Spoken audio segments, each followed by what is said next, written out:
एकदन्तम् उपास्महे नारायणं नमस्कृत्य नरं चैव नरोत्तमं देवीं सरस्वतीं व्यासं ततो जयमुदीरयेत्। मूकं करोति वाचालं पङ्गुं लङ्घयते यत्कृपातमहं वन्दे परमानन्द माधवम्।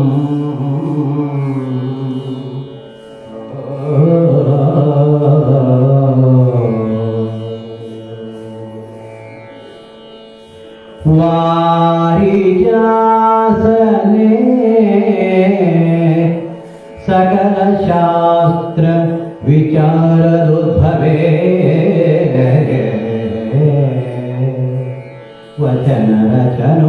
वचनरचनोद्धारे श्रुति पौराणद आगमा सिद्धिदायकी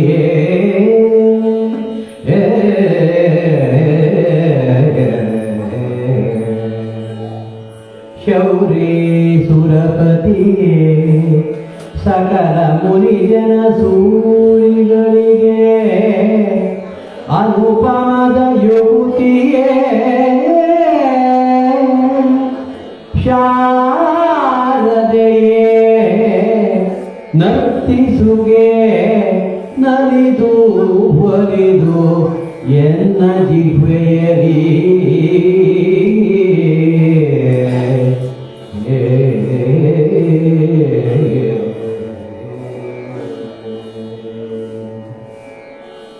ರಾಯ ಕುರುಬಲ ವಿಲಯ ಹರನು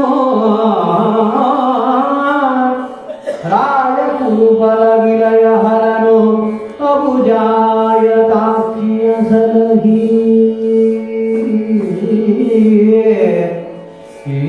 ಕೀಚಕರಾಯ ವಂಶಾರಣ್ಯವನು ಸವರಿದನು ಕಲಿಭೀಮ ರಾಯ ಕುರುಬಲ ವಿಲಯ ಹರನು ಅಬುಜಾಯ ತಾಕ್ಷಿಯ ಸಲಹಿ ಕೀಚಕರಾಯ ವಂಶಾರಣ್ಯವನು ಸವರಿದನು ಕಲಿಭೀಮ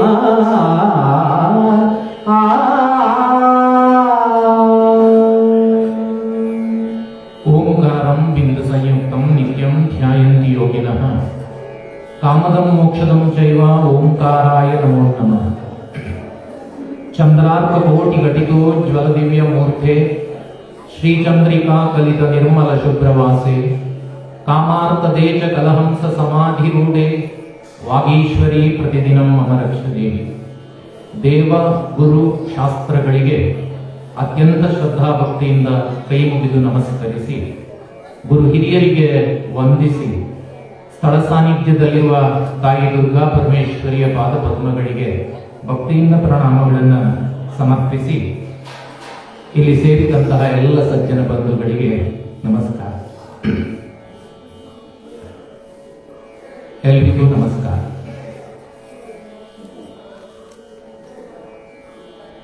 ಯಾವಾಗಲೂ ಕಾಲೇಜುಗಳಿಗೆ ಮಕ್ಕಳ ಸಭೆಗಳಿಗೆ ಹೋದಾಗಲೆಲ್ಲ ಒಂದು ಮಾತು ಹೇಳ್ತೇನೆ ನಾನು. ನಮ್ಮ ಹತ್ರ ಯಾರಿಗಾದ್ರೂ ಸಿಟ್ಟಿದ್ರೆ ನಾವು ಅವರಿಗೆ ನಮಸ್ಕಾರ ಕೊಟ್ರೆ ಅವರು ವಾಪಸ್ ನಮಸ್ಕಾರ ಕೊಡಲ್ಲ.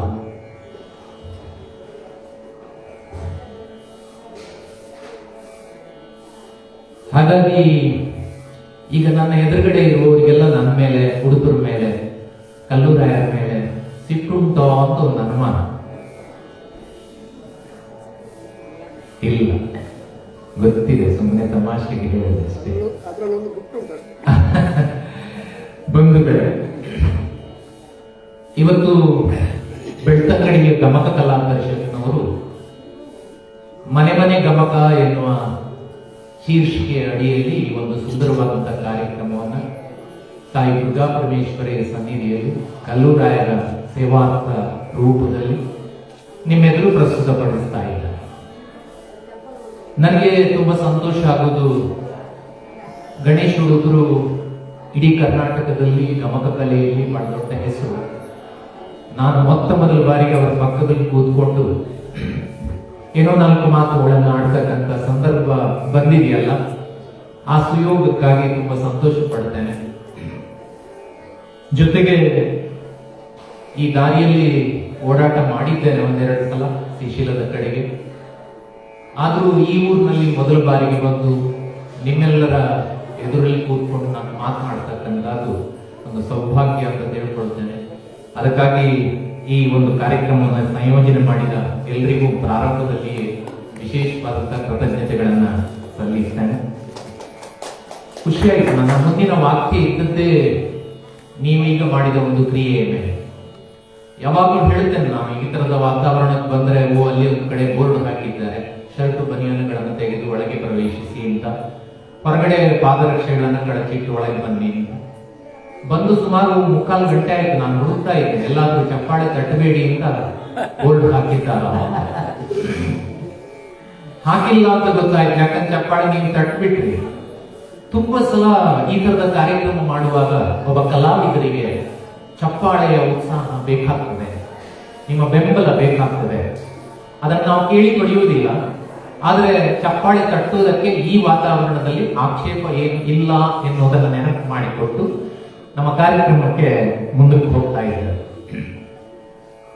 ನಡುಗನ್ನಡ ಸಾಹಿತ್ಯದಲ್ಲಿ ಬಹಳ ದೊಡ್ಡ ಹೆಸರು ರೂಪಕ ಸಾಮ್ರಾಜ್ಯ ಚಕ್ರವರ್ತಿ ಅಂತ ಕರೆಯಲ್ಪಟ್ಟಂತ ಮಾರುವ್ಯಾಸನಿಗೆ. ಗದುಗಿನ ನಾರಣಪ್ಪ ಅದ್ಭುತವಾದಂತ ಒಂದು ಕಾವ್ಯವನ್ನ ಅಥವಾ ವ್ಯಾಸ ಮಹರ್ಷಿಗಳು ರಚನೆ ಮಾಡಿದಂತಹ ಮಹಾಭಾರತವನ್ನ ಪಂಪ ತಂದಿರಬಹುದು ಕನ್ನಡಕ್ಕೆ, ಆದರೆ ಅದನ್ನ ಸಾಮಾನ್ಯ ಜನರ ಹತ್ತಿರಕ್ಕೆ ತಂದವ ಯಾರು ಅಂತ ಕೇಳಿದ್ರೆ ಅದು ಕುಮಾರವ್ಯಾಸ.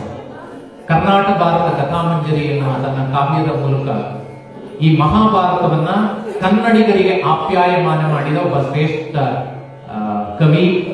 ಅವನನ್ನ ನೆನಪು ಮಾಡಿಕೊಳ್ಳದ ಅವನ ಕಾವ್ಯ ಭಾಗದ ಒಂದು ಸಂಗತಿಯನ್ನ ಇಲ್ಲಿ ನಾವು ಗದುಗಿನ ಭಾರತದಿಂದ ಆಯ್ಕೆ ಮಾಡಿಕೊಂಡು ಪ್ರಸ್ತುತಪಡಿಸ್ತಾ ಇದ್ದೇವೆ. ಕಥೆಯ ಸನ್ನಿವೇಶವನ್ನ ಬಹಳ ಚುಟುಕಾಗಿ ಹೇಳಬೇಕು. ಮುಖ್ಯವಾಗಿ ನಿಮಗೆ ಪರಿಚಯ ಮಾಡಿಕೊಡ್ಬೇಕಾದ್ದು ಕೀಚಕನನ್ನ. ಕೈಕೇಯ ರಾಜನಿಗೆ ಮಾಲವಿ ಎನ್ನುವ ಮಡದಿಯಿಂದ ಹುಟ್ಟಿದವನು ಕೀಚಕ. ಒಬ್ಬನೇ ಹುಟ್ಟಿದ್ದಲ್ಲ, 106 ಜನ ಗಂಡು ಮಕ್ಕಳಲ್ಲಿ ಇವನು ಒಬ್ಬ. ಕೇಕೆಯ ರಾಜನಿಗೆ ಮಾಲವಿಯಲ್ಲಿ ಹುಟ್ಟಿದ 106 ಜನ ಗಂಡು ಮಕ್ಕಳಲ್ಲಿ ಕೀಚಕನು ಒಬ್ಬ. ಒಬ್ಬಳೇ ಹೆಣ್ಣು ಮಗಳು. ನಾನು ಹೇಳಿದ ರೆಕಾರ್ಡ್ ಬ್ರೇಕ್ ಮಾಡಿದ್ದು, ಯಾಕಂದ್ರೆ ಕೌರವರು 101 ಜನ, ಇದು 106 ಜನ ಗಂಡು ಮಕ್ಕಳು, 107 ಜನ. ಸುದೇಶ್ನೆ ಒಬ್ಬಳೇ ಹೆಣ್ಣು ಮಗಳು. ಸುದೇಶ್ನೆಯನ್ನ ವಿರಾಟ ರಾಜನಿಗೆ, ಮತ್ಸ್ಯ ದೇಶದ ವಿರಾಟ ರಾಜನಿಗೆ ಮದುವೆ ಮಾಡಿಕೊಡ್ತಾರೆ. ಗ್ರಾಚಾರ ನೋಡಿ ಬೀಗರದ್ದು. ಆ ಒಬ್ಬಳು ಹುಡುಗಿ ಬರುವಾಗ 106 ಜನರು ಬಂದದ್ದೇ ವಿರಾಟನ ಅರಮನೆಗೆ. ಎಲ್ಲರೂ ಇಲ್ಲೇ ಜಂಡ ಹೂಡಿದ್ದು. ಮುಂದೆ ಎಲ್ಲ ಜವಾಬ್ದಾರಿ ವಿರಾಟನ ಮೇಲೆ. ಹೀಗಾಗಿ ಇಲ್ಲಿಗೆ ಬಂದಂತ ಅವನಿಗೆ ಒಂದು ಉದ್ಯೋಗ ಬೇಕಲ್ಲ ಅಂತ ಕೀಚಕನಿಗೆ ಸೇನಾಧಿಪತಿಯಾಗಿ ಅಧಿಕಾರವನ್ನು ಕೊಟ್ಟರು.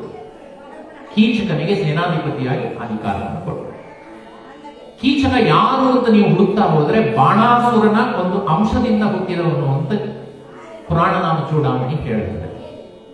ಹೋಗಿ ಬಾಣಾಸುರನ ಅಸುರನ ಒಂದು ಅಂಶವಾಗಿ ಹುಟ್ಟಿದ ಇವನಿಗೆ ಎಲ್ಲೋ ಒಂದ್ ಕಡೆ ಯಾರು ಹೇಳಿದ ಒಂದು ಶಬ್ದ, ನನ್ನನ್ನು ದೂರಬೇಡಿ ನೀವು, ಬಾರ್ನ್ವಿಟ ಅರ್ಥ ಇದೆ. ಬಾರ್ನ್ವಿಟ ಹುಟ್ಟಿನಿಂದಲೇ ಕಾಮುಕ ಅಂತವನಿಗೆ ಸೇನಾಪತಿ ವ್ಯಕ್ತ, ಜೊತೆಗೆ ಬೆಂಬಲಿಸುವುದಕ್ಕೆ ಅಕ್ಕನಾದಂತಹ ಸುದೇಶ್ನೆ ಮಹಾರಾಣಿ ರಾಜ್ಯದ್ದು, ಒಪ್ಪಿಕೊಳ್ಳೇಬೇಕಾದಂತ ವಿರಾಟ. ಇಂಥವರ ನಡುವೆ ಸ್ವಚ್ಛಂದವಾಗಿ ಬೆಳೆದಂತಹ ಕೀಚಕ ತನಗೆ ಏನು ಬೇಕೋ ಅದನ್ನ ಪಡೆಯುವುದಕ್ಕೆ ಸದಾಕಾಲ ಸಿದ್ಧನಿದ್ದ ಹೊತ್ತಿಗೆ ಅದೇ ವಿರಾಟನ ಅರಮನೆಗೆ ಅನಿವಾರ್ಯ ಕಾರಣಗಳಿಂದ ಅಜ್ಞಾತವಾಸವನ್ನು ಕಳೆಯುವುದಕ್ಕೆ ಅಂತ ಪಾಂಡವರು ಪ್ರವೇಶ ಮಾಡಿದ್ದಾರೆ. ಬೇರೆ ಬೇರೆ ರೂಪದಲ್ಲಿ ಪ್ರವೇಶ ಮಾಡಿದ್ದಾರೆ. ಅದರಲ್ಲಿ ದ್ರೌಪದಿಯು ಪ್ರವೇಶ ಮಾಡಿದ್ದಾಳೆ ಪ್ರತ್ಯೇಕವಾಗಿ. ಸೈರಂಧ್ರಿಯಾದ್ದು ಸುದೇಶ್ನೆಯ ಚಾಕರಿ ಮಾಡುವ ಮುಂದೆ ಬರ್ತದೆ ವಿಷಯ. ಚಾಕರಿ ಮಾಡತಕ್ಕಂಥ ಹೊಣೆಗಾರಿಕೆ, ಅವಳ ತಲೆ ಬಾಚುವ, ಅವಳ ಕಾಲೊತ್ತುವ, ಈ ತರದ ಕ್ರಿಯೆಗಳನ್ನು ಮಾಡುವ ಒಬ್ಬಳು ಸೇವಕಿಯಾಗಿ ಮಾಲಿನಿ ಎಂಬ ಹೆಸರಿನಿಂದ ವಿರಾಟನ ಅರಮನೆಯನ್ನು ಸೇರಿಕೊಳ್ಳುತ್ತಾಳೆ. ಸೈರಂಧ್ರಿ, ಅವಳ ಹೆಸರು ಮಾಲಿನಿ ಅಂತ ಇದ್ದಂತೆ ಕರೆಯಲ್ಪಡುವ ದೃಷ್ಟಿಯಿಂದ ಸೈರಂಧ್ರಿ ಅಂದರೆ ದಾಸಿ ಇಟ್ಲಿ ಅರ್ಥ. ಹೀಗೆ ಸೇವೆ ಮಾಡುವ ಜವಾಬ್ದಾರಿಯನ್ನು ಹೊತ್ತ ಅವಳು ಆಶ್ಚರ್ಯ ನೋಡಿ 10 ತಿಂಗಳು ಕೀಚಕನ ಕಣ್ಣಿಗೆ ಬೀಳಲಿಲ್ಲ. ಬಚಾವ್ ಬೀಳಲಿಲ್ಲ. 10 ತಿಂಗಳ ಬಳಿಕ, ಯಾಕಂದ್ರೆ 1 ವರ್ಷದ ಅಜ್ಞಾತವಾಸದ ಸಂಕಷ್ಟದಲ್ಲಿ ಬಂದು ಸೇರಿದಂತಹ ಇವರಿಗೆ 10 ತಿಂಗಳಾಗುವಾಗ ಸಂಕಷ್ಟ ಪ್ರಾರಂಭ ಆಯಿತು. ಕೀಚಕನ ಕಣ್ಣಿಗೆ ಬಿದ್ದು ಅವಳ ಸೌಂದರ್ಯ, ದ್ರೌಪದಿಯ ಸೌಂದರ್ಯದ ಬಗ್ಗೆ ನಾನು ವಿವರಿಸಬೇಕಾಗಿಲ್ಲ. ಯಜ್ಞಕುಂಡದಲ್ಲಿ ಹುಟ್ಟಿ ಬಂದ ಅಗ್ನಿಸುತೆ ಅವಳು. ಸೌಂದರ್ಯದಲ್ಲಿ ಅವಳಿಗೆ ಸರಿ ಸಾಟಿ ಇಲ್ಲ. ಅಂತಹ ದ್ರೌಪದಿ ಕೀಚಕನ ಕಣ್ಣಿಗೆ ಬಿದ್ದಾಗ ಬೇರೆ ಕಂಡದ್ದೆಲ್ಲ ಬೇಕು ಅಂತ ಬಯಸುವ ಕೀಚಕ ಅವನನ್ನ ಪಡೆಯಬೇಕು ಅಂತ ಬೇರೆ ಬೇರೆ ರೀತಿಯಲ್ಲಿ ಪ್ರಯತ್ನ ಪಟ್ಟ. ವಿವರಿಸುವುದಿಲ್ಲ, ಇವತ್ತಿನ ನನ್ನ ಕೆಲಸ ಅಲ್ಲ. ಕೊನೆಗೆ ಅಕ್ಕನಾದಂತಹ ಸುದೇಶ್ನೆಯನ್ನ ಸ್ವಲ್ಪ ಗಾಳಿ ಹಾಕಿ ಅವಳು ಒಂದಿಷ್ಟು ಬೆಂಬಲಿಸಿದ್ದು, ಏನೇನೋ ಮಾಡಿ ತನ್ನ ಅಂತರಂಗದ ಅಂತಃಪುರಕ್ಕೆ ಬರುವ ಹಾಗೆ ಅಥವಾ ತನ್ನ ಕೊಠಡಿಗೆ ಬರುವ ಹಾಗೆ ಪ್ರೇರೇಪಿಸಿ. ಸೈರಂಧ್ರಿ ಸೂರ್ಯನನ್ನ ಪ್ರಾರ್ಥನೆ ಮಾಡಿ ತನ್ನ ದೇಹದ ಅಂಗರಕ್ಷಣೆಗೆ ನೀನೇ ಹೊಣೆಗಾರ ಅಂತ ಅವನಿಂದ ಅಂಗರಕ್ಷಣೆಯ ಹೊಣೆಗಾರಿಕೆಯನ್ನ ಸೂರ್ಯನಿಗೆ ಕೊಟ್ಟು ಅವನ ಮನೆಯನ್ನ ಪ್ರವೇಶ ಮಾಡುತ್ತಾಳೆ. ಆಗ ಮೈಯ ಮೇಲೆ ಕೈ ಇಕ್ಕುವುದಕ್ಕೆ ಕೀಚಕ ಬಂದ, ಸಲುಗೆ ತೋರುವುದಕ್ಕೆ. ಇವಳು ನಿರಾಕರಿಸಿ ಅವನ ದುರಾಚಾರವನ್ನ ತಪ್ಪಿಸಿಕೊಳ್ಳುವುದಕ್ಕೋಸ್ಕರ ಓಡಿ ಬರ್ತಾಳೆ. ಕೊನೆಗೆ ದೂರು ಕೊಡುವುದಕ್ಕೆ ರಾಜಸಭೆಯನ್ನ ಪ್ರವೇಶ ಮಾಡುತ್ತಾಳೆ. ವಿರಾಟನ ರಾಜಸಭೆಯನ್ನ ಪ್ರವೇಶ ಮಾಡುತ್ತಾಳೆ. ಪ್ರವೇಶ ಮಾಡಿದ ತುಂಬಿದ ರಾಜಸಭೆಯಲ್ಲಿ ತನ್ನ ಎಡಗಾಲನ್ನೆತ್ತಿ ಕೀಚಕ ದ್ರೌಪದಿಯನ್ನ, ಸೈರಂಧ್ರಿಯನ್ನ ಒದಿತಾಳೆ. ಅಷ್ಟು ಜನ ತುಂಬಿದ ಸಭೆಯಲ್ಲಿ ಅವಮಾನಿತಳಾಗ್ತಾಳೆ ದ್ರೌಪದಿ. ಗಂಡಂದಿರಿ ಇದ್ದಾರೆ, ಆದರೆ ಗಂಡಂದಿರಿ ಅಂತ ಹೇಳಿಕೊಳ್ಳುವುದಕ್ಕೆ ಗೊತ್ತಿಲ್ಲದೆ ಇರ್ತಕ್ಕಂಥ ಸ್ಥಿತಿ. ಯಾಕಂದ್ರೆ ಅಜ್ಞಾತವಾಸ, ಯಾರಲ್ಲಿ ಹೇಳಿಕೊಳ್ಳುವುದು? ಈ ತರದ ಒಂದು ಸ್ಥಿತಿಯಲ್ಲಿ ಇದ್ದಾಗ ಸ್ವತಃ ಧರ್ಮರಾಯನೇ ಅಲ್ಲಿ ಇದ್ದುಕೊಂಡು ನೀನ್ ನಿನ್ನ ಗಂಡಂದರಿಗೆ ಹೇಳು, ಇಲ್ಲೇನು ಮಾತನಾಡಬೇಡ ಅಂತ ಸೈರಂಧ್ರಿಯನ್ನ ಸಮಾಧಾನ ಪಡಿಸಿ ಅಲ್ಲಿಂದ ಕಳಿಸಿಕೊಂಡಿದ್ದ. ಈಗ ತನ್ನ ಮನೆಗೆ ಬಂದಿದ್ದಾಳೆ ಸೈರಂಧ್ರಿ. ಆದ್ರೆ ಈ ಕೆಲಸವನ್ನು ವಿರೋಧಿಸಬೇಕು. ಯಾಕಂದ್ರೆ ಕೀಚಕ ಬಿಡುವವನಲ್ಲ. ಯಾರಲ್ಲಿಯಾದರೂ ಹೇಳಿಕೊಳ್ಬೇಕು, ಯಾರ್ದಾದರೂ ಸಹಾಯ ಪಡಿಬೇಕು. ಹಾಗಾಗಿ ಯಾರಲ್ಲಿ ಹೇಳು, ಯಾರಲ್ಲಿ ಹೇಳು, ಯಾರಿಗೆ ಹೇಳು? ನೋವಿನಲ್ಲಿದ್ದಾಳೆ ಸೈರಂಧ್ರಿ. ಆರಿಗೆ ಉಸುರುವೆನೋ,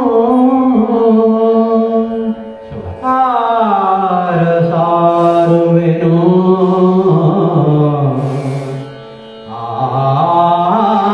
ಆರಿಗೆ ಹೊರಳುವೆನೋ, ಆರಿಗೆ ಅರುವೆನೋ,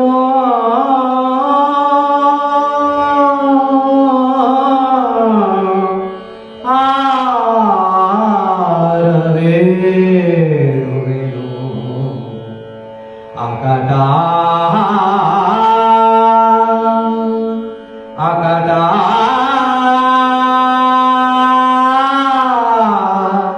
ಹೆಂಗಸು ಜನ್ಮವನ್ನು ಸುಡಲಿ ಘೋರ ಪಾತಕಿ ಎನ್ನವರು ಮುನ್ನ ಆರು ನವೆದವರು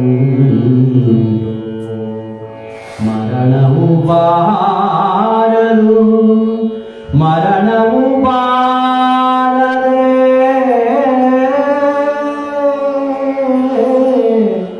ಎಂದು ವರವಿದರು ಬಸುರನು ಹೊಯ್ದು ಶಶಿವದನೆ.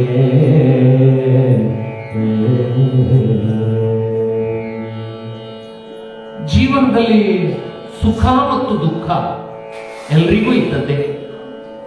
ಆದರೆ ಸುಖದಲ್ಲಿರುವ ಕಾಲಕ್ಕೆ ಮನುಷ್ಯ ಹೇಗೆ ಯೋಚನೆ ಮಾಡ್ತಾನೆ ಅಂದ್ರೆ, ನಂಗೆ ಯಾರು ಬೇಡವ, ಯಾರು ಹಂಗಿದೆ ನನಗೆ, ಯಾರು ಯಾರು ಬೇಡ. ದುಃಖ ಬಂದಾಗ ಯಾರಲ್ಲಿ ಹೇಳಿಕೊಳ್ಳಿ? ಹೇಳಿಕೊಳ್ಳುವುದಕ್ಕಾಗ, ದುಃಖ ಹಂಚಿಕೊಳ್ಳುವುದಕ್ಕೆ, ದುಃಖವನ್ನು ಪರಿಹರಿಸುವುದಕ್ಕೆ ಆಗಿದ್ದಾರೆ ಅನ್ನೋದು ಆಮೇಲೆ ಸಂಗತಿ. ಹೇಳಿಕೊಳ್ಳುವುದಕ್ಕಾದ್ರೂ ಜನ ಬೇಕಲ್ಲ. ಇವತ್ತಿನ ಕಾಲದಲ್ಲಂತೂ ಇಲ್ವೇ ಇಲ್ಲ. ಸತ್ಯ ಹೇಳ್ತಾರೆ. ತುಂಬಾ ತುಂಬಾ ಮಾತಾಡ್ಲಿಕ್ಕೆ ಗೊತ್ತಿಲ್ಲ ನನಗೆ, ಯಾಕಂದ್ರೆ ಸಮಯದ ನಿರ್ಬಂಧ ಕಟ್ಟಿ ಹಾಕಿಲ್ಲ. ಆದ್ರೆ ಇತ್ತೀಚೆಗೆ ನನ್ನ ಮಗನ ಮದುವೆ ಆಯಿತು. ತುಂಬಾ ಮನೆಗಳಿಗೆ ಆಮಂತ್ರಣ ಪತ್ರಿಕೆಯನ್ನು ಕೊಡ್ಲಿಕ್ಕೆ ಹೋದ್ರೆ ಪ್ರತಿಯೊಂದು ಮನೆಯಲ್ಲಿಯೂ ಕೂಡ 2 ನಿಮಿಷ ನಿಂತರೆ ಸಾಕು 10 ಸಮಸ್ಯೆಗಳನ್ನು ಹೇಳಿಕೊಡ್ತಾರೆ. ಇವತ್ತು ಪ್ರತಿಯೊಂದು ಮನೆಯಲ್ಲೂ ಇರತಕ್ಕಂಥ ದೊಡ್ಡ ಸಮಸ್ಯೆ ಏನು ಅಂದ್ರೆ, ನೋವಿದೆ, ಕೇಳುವವರಿಲ್ಲ, ಕೇಳಿಸಿಕೊಳ್ಳುವವರಿಲ್ಲ. ದ್ರೌಪದಿಯ ಸ್ಥಿತಿಯೂ ಅದೇ. ನೋವಿದೆ, ಕೇಳಿಸಿಕೊಳ್ಳು, ಯಾರ ಹತ್ರ ಹೇಳಿಕೊಳ್ಳು. ಹೇಳಿ ಇನ್ನೊಂದು ಅರ್ಥ ಇದೆ, ಕೇಳಿಸಿಕೊಳ್ತಾರೆ. ಕೇಳಿಸಿಕೊಳ್ಳುವುದು ಮಾತು, ಕಥೆ. ನಿಮ್ದು ಅವರಿಗೆ ಕಥೆ, ನಿಮ್ಗೆ ದುಃಖ ಅದು. ಆದ್ರೆ ಅವ್ರು ಬಹಳ ಜನ ಹೌದಾ ಓದಿದ್ರೆ ಅಷ್ಟೇ ಲಿಪ್ ಸಿಂಪತಿ ಅಂತ ಕರೆಯುವುದು ನಾವು. ನಮ್ಮವರು ಯಾಕಿದ್ದಾರೆ? ನಮ್ಮವರು ಅಂದ್ರೆ ಕಷ್ಟವನ್ನು ಕೇಳುವುದು ಮಾತು, ಕೇಳಿಸಿಕೊಳ್ಳುವುದು ಒಂದು ಸಹಾಯವೇ. ಯಾಕೆ ಅಷ್ಟು ದುಃಖ ಶಮನ ಆಗ್ತದೆ, ಆದ್ರೆ ದುಃಖ ಪರಿಹಾರ ಆಗುದಿಲ್ಲ. ನೀವು ನಾವು ಸರಲ್ಲಿ ತುಂಬಾ ಮಧ್ಯವರ್ಜನ ಶಿಬಿರಗಳಿಗೆ ಹೋಗಿದ್ದೇವೆ, ನೋಡ್ಬೇಕಲ್ಲಿ ಕುಡಿತಾರೆ. ಯಾಕೆ? ನೀವು ಎಲ್ಲರನ್ನ ಕುಡಿಯೋರನ್ನ ದುರ್ಬೇಡಿ. ಕೆಲವರಿಗೆ ನಮ್ಮ ದುಃಖವನ್ನ ಹೇಳಿಕೊಳ್ಳಿಕ್ಕೆ, ಪರಿಹರಿಸಲಿಕ್ಕೆ ಜನ ಇಲ್ಲ ಅಂದಾಗ ಕೊನೆಗೆ ಮರೆಯುವುದಕ್ಕಿರುವ ದಾರ ಒಂದೇ. ಅದು ನಾನು ಸಮರ್ಥಿಸ್ತಾ ಇಲ್ಲ, ಆದ್ರೆ ಮನುಷ್ಯನ ಜೀವನದ ರೀತಿ ಅದು. ಹಾಗಾಗಿ ಯಾರಲ್ಲಿ ಹೇಳಿಕೊಳ್ಳುವುದು? ಹೇಳಿಕೊಂಡ್ರೆ ಕೇಳಿಸಿಕೊಳ್ಳುವುದಿದ್ದಾರೆ, ಪರಿಹಾರ ಸೂಚಿಸುವುದಿಲ್ಲ. ಅದಕ್ಕೆ ನಮ್ಮ ಬಹುಶಃ ಕಲ್ಲೂರಾಯರಿಗೂ ನಮ್ಮ ಇವರಿಗೂ ಗಮಕದವರಿಗೂ ಅದೇ ಸಮಸ್ಯೆ ಇದ್ದದ್ದು. ಗಮಕ ಮಾಡಿದ್ದೇವೆ, ಕೇಳುವವರು ಯಾರು? ನಮ್ಮವರು ಕೇಳುತ್ತಾರೆ, ನೆನ್ಪಿಟ್ಕೊಳ್ಳಿ, ನಮ್ಮವರು ಕೇಳುತ್ತಾರೆ, ಕೇಳುವವರು ನಮ್ಮವರು ಇದ್ದಾರೆ. ಸಂತೋಷಪಡಬೇಕು. ನಾವು ಮಾಡಿದ್ದೇವೆ, ಬೇಗ ಪ್ರಾರಂಭ ಮಾಡೋಣ. ಕೇಳುವವರಿಲ್ಲ, ಇವತ್ತು ಹೇಳುವವರಿದ್ದಾರೆ. ದುಃಖವನ್ನೋ ಗಮಕವನ್ನೋ ಹೇಳುವವರಿದ್ದಾರೆ, ಕೇಳುವವರು. ಶ್ರೀ ದ್ರೌಪದಿ ಸೈರಂಧ್ರಿಯ ಚಿಂತೆ ಅದು. ಯಾರಲ್ಲಿ ಹೇಳಿಕೊಳ್ಳಿ? ನಮ್ಮವರು ಯಾರು? ನಾನು ಸಣ್ಣ ಘಟನೆಯನ್ನು ನೆನಪು ಮಾಡಿಕೊಳ್ತೇನೆ. ವಾಲ್ಮೀಕಿ ಮಹರ್ಷಿಗೆ ಬಂತಲ್ಲ, ನಮ್ಮವರು ಯಾರು? ಸ್ವತಃ ಕಟ್ಟಿಕೊಂಡಿರುವ ಹೆಂಡತಿ ಮಕ್ಕಳು ನಮ್ಮವರಲ್ಲ, ಪಾಲಿಲ್ಲ. ಎಂತ ವಿಚಿತ್ರವಾದ ಸನ್ನಿವೇಶ ನೋಡಿ. ನಾವು ಎಷ್ಟೋ ಸಲ ಹೇಳ್ತೇವೆ, ನನ್ನ ಹೆಂಡತಿ ಇದ್ದಾಳೆ, ಮಕ್ಕಳಿದ್ದಾರೆ. ಇವತ್ತಂತೆಲ್ಲ ಅಮೆರಿಕದಲ್ಲಿ ಇದ್ದಾರೆ, ಇದೆಲ್ಲ ಇದ್ದಾರೆ, ಇಲ್ಲಿ ಯಾರಿಲ್ಲ ಇದ್ದಾರೆ, ಇಲ್ಲ. ಈ ತರದ ಪರಿಸ್ಥಿತಿ. ತುಂಬಾ ವಿಷಯಗಳು ನೆನಪಾಗ್ತಾ ಇದೆ, ಚುಡುಕು ಮಾಡ್ತಾರೆ. ಆದ್ದರಿಂದ ಯಾರಿಗೆ ಉಸಿರಬೇಕು? ಯಾರೊಟ್ಟಿಗೆ ಹೇಳಿಕೊಳ್ಳಿ ನನ್ನ ದುಃಖವನ್ನ, ನೋವನ್ನ ಅಂತ ಹೇಳಿದ್ರೆ, ಅಯ್ಯೋ ಯಾರಲ್ಲಿ ಹೇಳಿಕೊಳ್ಬಹುದೋ ಅವರ ಎದುರಲ್ಲೇ ಈ ಅವಮಾನ ಆಗಿದೆ, ಸುಮ್ಮನಿದ್ದಾರೆ ಅವರು. ಗಂಡಂದಿರು 5 ಜನರು ರಾಜನ ಆಸ್ಥಾನದ ಅಲ್ಲೇ ಇದ್ರು, ಬೇರೆ ಬೇರೆ ಸ್ಥಿತಿಯಲ್ಲಿ. ಆದ್ರೆ ಹಿರಿಯನಾದಂತಹ ಧರ್ಮರಾಯನೇ ಸಮಾಧಾನ ಪಡೆದು ಸುಮ್ಮನಿರು ಅಂತ ಕಳಿಸಿಕೊಟ್ಟಿದ್ದಾರೆ. ಇನ್ಯಾರಲ್ಲಿ ಹೇಳಿಕೊಳ್ಳುವುದು? ಗಂಡಂದಿರಿ ಹೀಗೆ ಮಾಡಿದ್ರೆ. ಇದು ದ್ರೌಪದಿಯ ಚಿಂತೆ. ಅದರಲ್ಲಿ ಯೋಚನೆ ಮಾಡುತ್ತಾಳೆ, ಬಹುಶಃ ತಪ್ಪು ಅವ್ರದ್ದು ಯಾರ್ದು ಅಲ್ಲ, ಹೆಣ್ಣು ಮಗಳಾಗಿ ಹುಟ್ಟಿದ್ದೇನಲ್ಲ, ನಂದೇ ತಪ್ಪು, ಪಾಪಿ ನಾನು.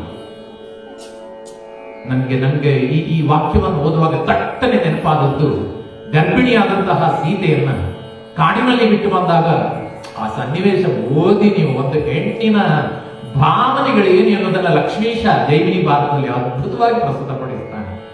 ಹೆಣ್ಣಾಗಿ ಹುಟ್ಟಿ ನಾನು ಪಾಪಿಯಾಗಿ, ರಾಮನ್ ತಪ್ಪಲ್ಲ, ರಾಮನಲ್ಲಿ ತಪ್ಪಿಲ್ಲ, ನನ್ನ ತಪ್ಪು. ಹೆಣ್ಣಾಗಿ ಹುಟ್ಟಿ, ಅಯ್ಯೋ ಹೆಣ್ಣಾಗಿ ಹುಟ್ಟುವುದಕ್ಕೆ, ಹೆಣ್ಣಾಗಿ ಹುಟ್ಟಿದವರು ನೀವು ಚಿಂತೆ ಮಾಡಬೇಡಿ, ನಮ್ಗೇನು ತಪ್ಪು ಗೊತ್ತಿಲ್ಲ. ಆದ್ರೆ ಆ ತರದ ಭಾವನೆ ಬರುತ್ತೆ. ದ್ರೌಪದಿಗೆ ಆ ತರದ ಭಾವನೆ ಬಂತು, ನಾನು ಹೆಣ್ಣಾಗಿ ಹುಟ್ಟಿದ್ದೇ ತಪ್ಪಾಗಿ ಹೋಯಿತು, ಆದ್ದರಿಂದ ಘೋರವಾದಂತಹ ಪಾಪಿಯಾಗಿರ್ತಕ್ಕಂಥ ನಾನು ಈ ಒಂದು ದುಃಖವನ್ನು ಹೇಳಿಕೊಳ್ಳುವುದಕ್ಕೂ ಆಗ್ತಾ ಇಲ್ಲಲ್ಲ ಅನ್ನುವ ಸ್ಥಿತಿಯಲ್ಲಿ ಸಾವಾದ್ರೂ ಬರಬಾರ್ದೆ. ದ್ರೌಪದಿ ಯೋಚನೆ ಮಾಡ್ತಾಳೆ, ಸಾವಾದ್ರೂ ಬರಬಾರ್ದೆ. ಈ ಸಾವು ಒಂದು ವಿಚಿತ್ರವೇ, ಗೊತ್ತು ನಮಗೆ. ಬೇಕಾದಾಗ ಬರುವುದಿಲ್ಲ, ಅಪೇಕ್ಷೆ ಪಟ್ಟವರಿಗೆ ಸಿಕ್ಕುವುದಿಲ್ಲ. ಬೇಡದಿದ್ದರು ಅಯ್ಯೋ ನಾನು ಬದುಕಬೇಕು ಅಂತ ಪ್ರಯತ್ನ ಮಾಡುವಾಗ ಕಿತ್ಕೊಂಡು ಹೋಗ್ತದೆ. ಅದಕ್ಕೆ ಬೇಂದ್ರೆ ಎಷ್ಟು ಇಲ್ಲಿಗೆ ಅನ್ವಯಿಸುವುದಿಲ್ಲ, ಆದರೂ ಬೇಂದ್ರೆಯವರ ಮಾತು ಬಹಳ ಚಂದದ ಮಾತು. ನಾವು ಎಷ್ಟೋ ಸಲ ಸಾವಿನ ಬಗ್ಗೆ ತುಂಬಾ ಯೋಚನೆ ಮಾಡ್ಕೊಂಡು ಬದುಕ್ತಾ ಇರ್ತೇವೆ. ಆದ್ರೆ ಬೇಂದ್ರೆ ಹೇಳ್ತಾರೆ, ಸುಮ್ಮನೆ ಸಾವಿನ ಬಗ್ಗೆ ತಲೆ ಕೆಡಿಸ್ಕೊಳ್ಬೇಡಿಯಪ್ಪ. ಅದಕ್ಕೆ ಅವರು ಹೇಳ್ತಾರೆ, ನಾನು ಸಾವಿಗೆ ಹೆದರುವುದಿಲ್ಲ, ಏಕೆಂದರೆ ಅದು ಬರುವಾಗ ನಾನು ಇರುವುದಿಲ್ಲ, ನಾನು ಇರುವಾಗ ಅದು ಬರುವುದಿಲ್ಲ. ಮತ್ತೆ ಯಾಕೆ ಚಿಂತೆ? ಸಾವಿನ ಬಗ್ಗೆ ಚಿಂತೆ ಮಾಡಿ ಪ್ರಯೋಜನ ಇಲ್ಲ. ಆದ್ರೆ ಇವಳು ಯೋಚನೆ ಮಾಡ್ತಾಳೆ, ಅಯ್ಯೋ ಸಾವಾದ್ರೂ ಬರಬಾರ್ದು ನನಗೆ, ಯಾಕಂದ್ರೆ ಇದನ್ನೆಲ್ಲ ನೋಡ್ಬೇಕಲ್ಲ, ಅನುಭವಿಸ್ಬೇಕಲ್ಲ, ಇದನ್ನ ಅನುಭವಿಸುವುದಕ್ಕಿಂತ ಸಾಯುವುದು ಲೇಸು. ಯಾಕೆಂದ್ರೆ ಈ ಜಗತ್ತಿನಲ್ಲಿ ಮಾನ ಮತ್ತು ಪ್ರಾಣ ತೂಕ ಹಾಕಿದ್ರೆ ಪ್ರಾಣಕ್ಕಿಂತ ಮಾನವೇ ಶ್ರೇಷ್ಠವಾಗಿ ಕಾಣಿಸುತ್ತೆ. ಹಾಗಾಗಿ ಮಾನ ಹೋಗ್ತದೆ ಅನ್ನೋದಾಗ ಪ್ರಾಣ ಕಳ್ಕೊಳ್ಳುವಾಗ ಸಿದ್ಧನಾಗ್ತಾನೆ ಮನುಷ್ಯ. ಹಾಗೆ ದ್ರೌಪದಿ ಯೋಚನೆ ಮಾಡ್ತಾಳೆ, ನನ್ನ ಪ್ರಾಣ ಆದ್ರೂ ಹೋಗಬಾರ್ದ? ಜೀವನದಲ್ಲಿ ಸುಖ ದುಃಖ ಹಂಚಿಕೊಳ್ಳುವುದಕ್ಕೆ ಅಂತ ಮದುವೆ ಆಗ್ಬಿಡ್ತೇವೆ ನಾವು ವಾಸ್ತವವಾಗಿ. ಆದ್ರೆ ಸುಖ ದುಃಖ ಹಂಚಿಕೊಳ್ಳಲಿಕ್ಕೆ ಆಗಿರುವ ಮದುವೆ ಆದವರೇ ನಮ್ಗೆ ದುಃಖಗಳಿಗೆ ಕಾರಣ ಆದ್ರೆ ಇನ್ಯಾರ ಹಂಚಿಕೊಳ್ಳುವುದು, ಯಾರಲ್ಲಿ ಹೇಳಿಕೊಳ್ಳುವುದು? ಹೇಳಿಕೊಳ್ಳುವುದಕ್ಕೆ 5 ಜನ ಗಂಡಂದಿರು, ಒಂದಲ್ಲ. ಒಬ್ಬ ಗಂಡ ಇದ್ರೇನೆ ಸಾಕು ಅಂತ ಬಹಳ ಖುಷಿಯಲ್ಲಿ ಬದುಕ್ತೇವೆ ಅಂತೀವಿ. ನನಗೆ ಹೇಳ್ಕೊಳ್ಳೋದಕ್ಕೆ 5 ಜನ ಗಂಡಂದಿರು ಸೈರಂದ್ರಿ ಹೇಳ್ತಾಳೆ. ಹೇಳಿ ನೆನಪು ಮಾಡ್ಕೊಳ್ತಾಳೆ. ಒಬ್ಬರು ನೆನಪು ಮಾಡ್ಕೊಳ್ತಾರೆ. ಯಾವ ತರ ಹೋಗಿ ಹೇಳಿ? ಧರ್ಮರಾಯನಲ್ಲಿಯ ಯಮಸುತಂಗೆ ಅರುಹುವೇನೆ, ಯಮಸುತಂಗೆ ಅರುಹುವೇನೆ, ಧರ್ಮಕ್ಷಮೆಯ ಕರ ಹೊಡೆದಿಹುದು, ಪಾರ್ಥನು ಮಮತೆಯುಳ್ಳವನೆಂಬೆನೆ, ತಮ್ಮ ಅಣ್ಣನ ಆಜ್ಞೆಯಲಿ ಭ್ರಮಿತನಾಗಿಹನು. ಉಳಿದರಿಬ್ಬರು ರಮಣರು ಇವರೀ ನಾಯಕರರು ಅಕ್ಷಮರು, ನಿಸ್ಸಂದೇಹವು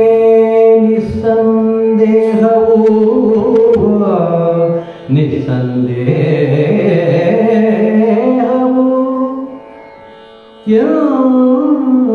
ಎಂದಳು ತನ್ನ ಮನದೊಳಗೆ. ಯಾರಸ್ತ್ರ ಹೇಳಿಕೊಳ್ಳುವುದು? ಚಪ್ಪಾಳೆ ನೀವೇ ಹೊಡಿಬೇಕು, ನಾನು ಮಧ್ಯದಲ್ಲಿ ಪಾಸ್ ಕೊಡುವುದಿಲ್ಲ. ಹೇಳಿಕೊಳ್ಳುವುದು ಯಾರು? ಹಿರಿಯ ಗಂಡ ಧರ್ಮರಾಯ. ಹೇಳಿದ್ರೆ ಒಂದು ರೀತಿಯಲ್ಲಿ ಅವನಿಗೆ ಒಂದು ಗ್ರಹ ಬಡ್ಕೊಂಡಿದೆ, ಪಿಶಾಚಿ ಬಡ್ಕೊಂಡಾಗ. ಯಾವುದದು? ಧರ್ಮ, ಕ್ಷಮೆ, ನೀತಿ, ಸಮಾಧಾನ. ಇದು ಬಿಟ್ಟರೆ ಬೇರೆ ಅವನ ಹತ್ರ ಇಲ್ವೇ ಇಲ್ಲ. ಅವನ ಹತ್ರ ಹೇಳಿಕೊಂಡೆ ಸುಮ್ಮನಿರು, ತಾಳ್ಮೆ, ಇದನ್ನೇ ಹೇಳ್ತಾನೆ ಅವ ಪಾಠ. ಈ ಹೊತ್ತಿಗೆ ಅದು ನನಗೆ ಪರಿಹಾರವನ್ನು ಕೊಡುವುದಿಲ್ಲ. ಕ್ಷಮೆ, ಧರ್ಮ ಎನ್ನುವ ಗ್ರಹವನ್ನ ಬಡಿಸಿಕೊಂಡವನಂತೆ ಸುಮ್ಮನಿರುವ ಧರ್ಮರಾಯ ಈ ಹೊತ್ತಿಗೆ ನನಗೆ ಉಪಯೋಗಕ್ಕೆ ಬರುವುದಿಲ್ಲ. ಇನ್ನು ಮಧ್ಯಮ ಪಾಂಡವ ಅರ್ಜುನ ಪ್ರೀತಿ ಮಾಡುವುದರಲ್ಲಿ ಭಾರಿ ಹುಷಾರ. ಅವಳು ಹೇಳಿಕೊಳ್ಳು, ಪ್ರೀತಿ ತೋರಿಸುವುದರಲ್ಲಿ ಬಹಳ ಹುಷಾರಿದ್ದನವ. ಅವ 3 ಲೋಕದ ಗಂಡ ಪ್ರೀತಿಯಲ್ಲಿಯೂ ಕೂಡ. ಆದರೆ ಈ ವಿಷಯ ಬಂದರೆ, ಈ ತರದ ವಿಷಯ ಬಂದರೆ, ಅಣ್ಣ ಹೇಳಿದ ಮಾತು ಅಂದ್ರೆ ಲಕ್ಷ್ಮಣ ರೇಖೆ. ಅವ ಒಂದು ಬೆರಳು ಕೂಡ ಆಚೆ ಇರುವವಲ್ಲ, ಅವನ ಹೇಳಿಯೂ ಪ್ರಯೋಜನ ಇಲ್ಲ, ಅವ ಉಪಯೋಗಕ್ಕೆ ಬರೋದಿಲ್ಲ. ನನಗೆ ನಗು ಬಂದದ್ದು ಮುಂದಿನ ವಾಕ್ಯ. ಅವಳು ಹೇಳ್ತಾಳೆ, ನಕುಲ ಸಹದೇವರಿದ್ದಾರೆ. ಎಂತ ವಿಚಿತ್ರವಾದ ಇದು. ಕುಮಾರವ್ಯಾಸ ಬಳಸಿದ್ನೋ ಅಥವಾ ದ್ರೌಪದಿಯ ಬಾಯಿ ಬಂತ ಗೊತ್ತಿಲ್ಲ ನನಗೆ. ನಾಯಿ ಕೊಲ್ಲುವುದಕ್ಕೂ ಅಯೋಗ್ಯರು ಅಂತ. ಪಾಂಡವರಲ್ಲಿ ನಕುಲ ಸಹದೇವರು ನಾಯಿ ಕೊಲ್ಲುವುದಕ್ಕೂ ಅಸಮರ್ಥರ. ಯಾಕೆ ಅಂತ ನಾವು ನಮ್ದೇ ಅರ್ಥ ಕಲ್ಪನೆ ಮಾಡಿದ್ದೇವೆ. ಅಶ್ವವಿದ್ಯೆಯನ್ನ ಬಲ್ಲವ ನಕುಲ. ಪ್ರಾಣಿಗಳ ಮನಸ್ಸಿನಲ್ಲಿ ಏನ್ ನಡೀತದೆ, ಏನು ಮಾತಾಡ್ತವೆ, ಏನು ಯೋಚಿಸ್ತವೆ, ಅದೆಲ್ಲ ಅರ್ಥ ಆಗ್ತದೆ ಅವನಿಗೆ. ಅಯ್ಯೋ ಕೊಲ್ಲುವುದಕ್ಕೆ ಹೋದಾಗ ಅಯ್ಯೋ ಪಾಪ ಅಯ್ಯೋ ಅಂತ ಹೊರಳುತ್ತದೆ ಅಂತ ಅವರಿಗೆ ಅರ್ಥ ಆಗ್ತದಲ್ಲ, ಕೊಲ್ಲುವುದಿಲ್ಲ. ಆದ್ರಿಂದ ನಕುಲ ಸಹದೇವರು ಎಷ್ಟು ಸಾಧುಗಳು ಅಂತ ಹೇಳಿದ್ರೆ ನಾಯಿ ಕೊಲ್ಲುವುದಕ್ಕೂ ಅಸಮರ್ಥರು, ಇನ್ನು ಕೀಚಕನನ್ನು ಕೊಲ್ಲುವುದಕ್ಕುಂಟ ಅವರು ಅಯೋಗ್ಯರೇ. ಹಾಗಾದ್ರೆ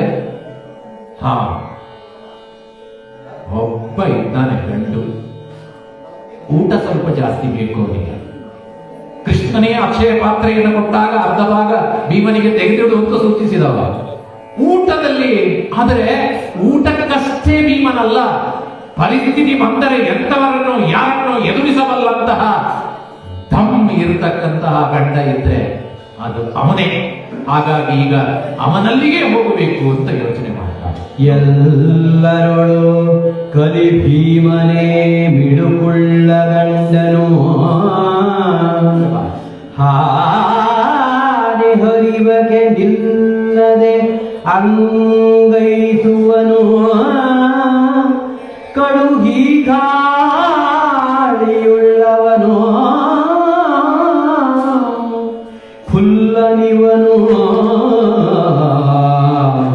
ಉಪಟಳವನಾಂತು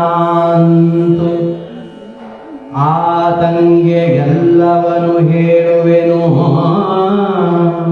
ಉಪಟಳವನು ಆತಂಗೆ ಎಲ್ಲವನು ಹೇಳುವೆನು ಬಳಿಕ ಅವನಲ್ಲಿ ಹುರುಳಿಲ್ಲದೊಡೆ ಕುಡಿವೆನು ಘೋರತರ ವಿಷವ ಕುಡಿವೆನು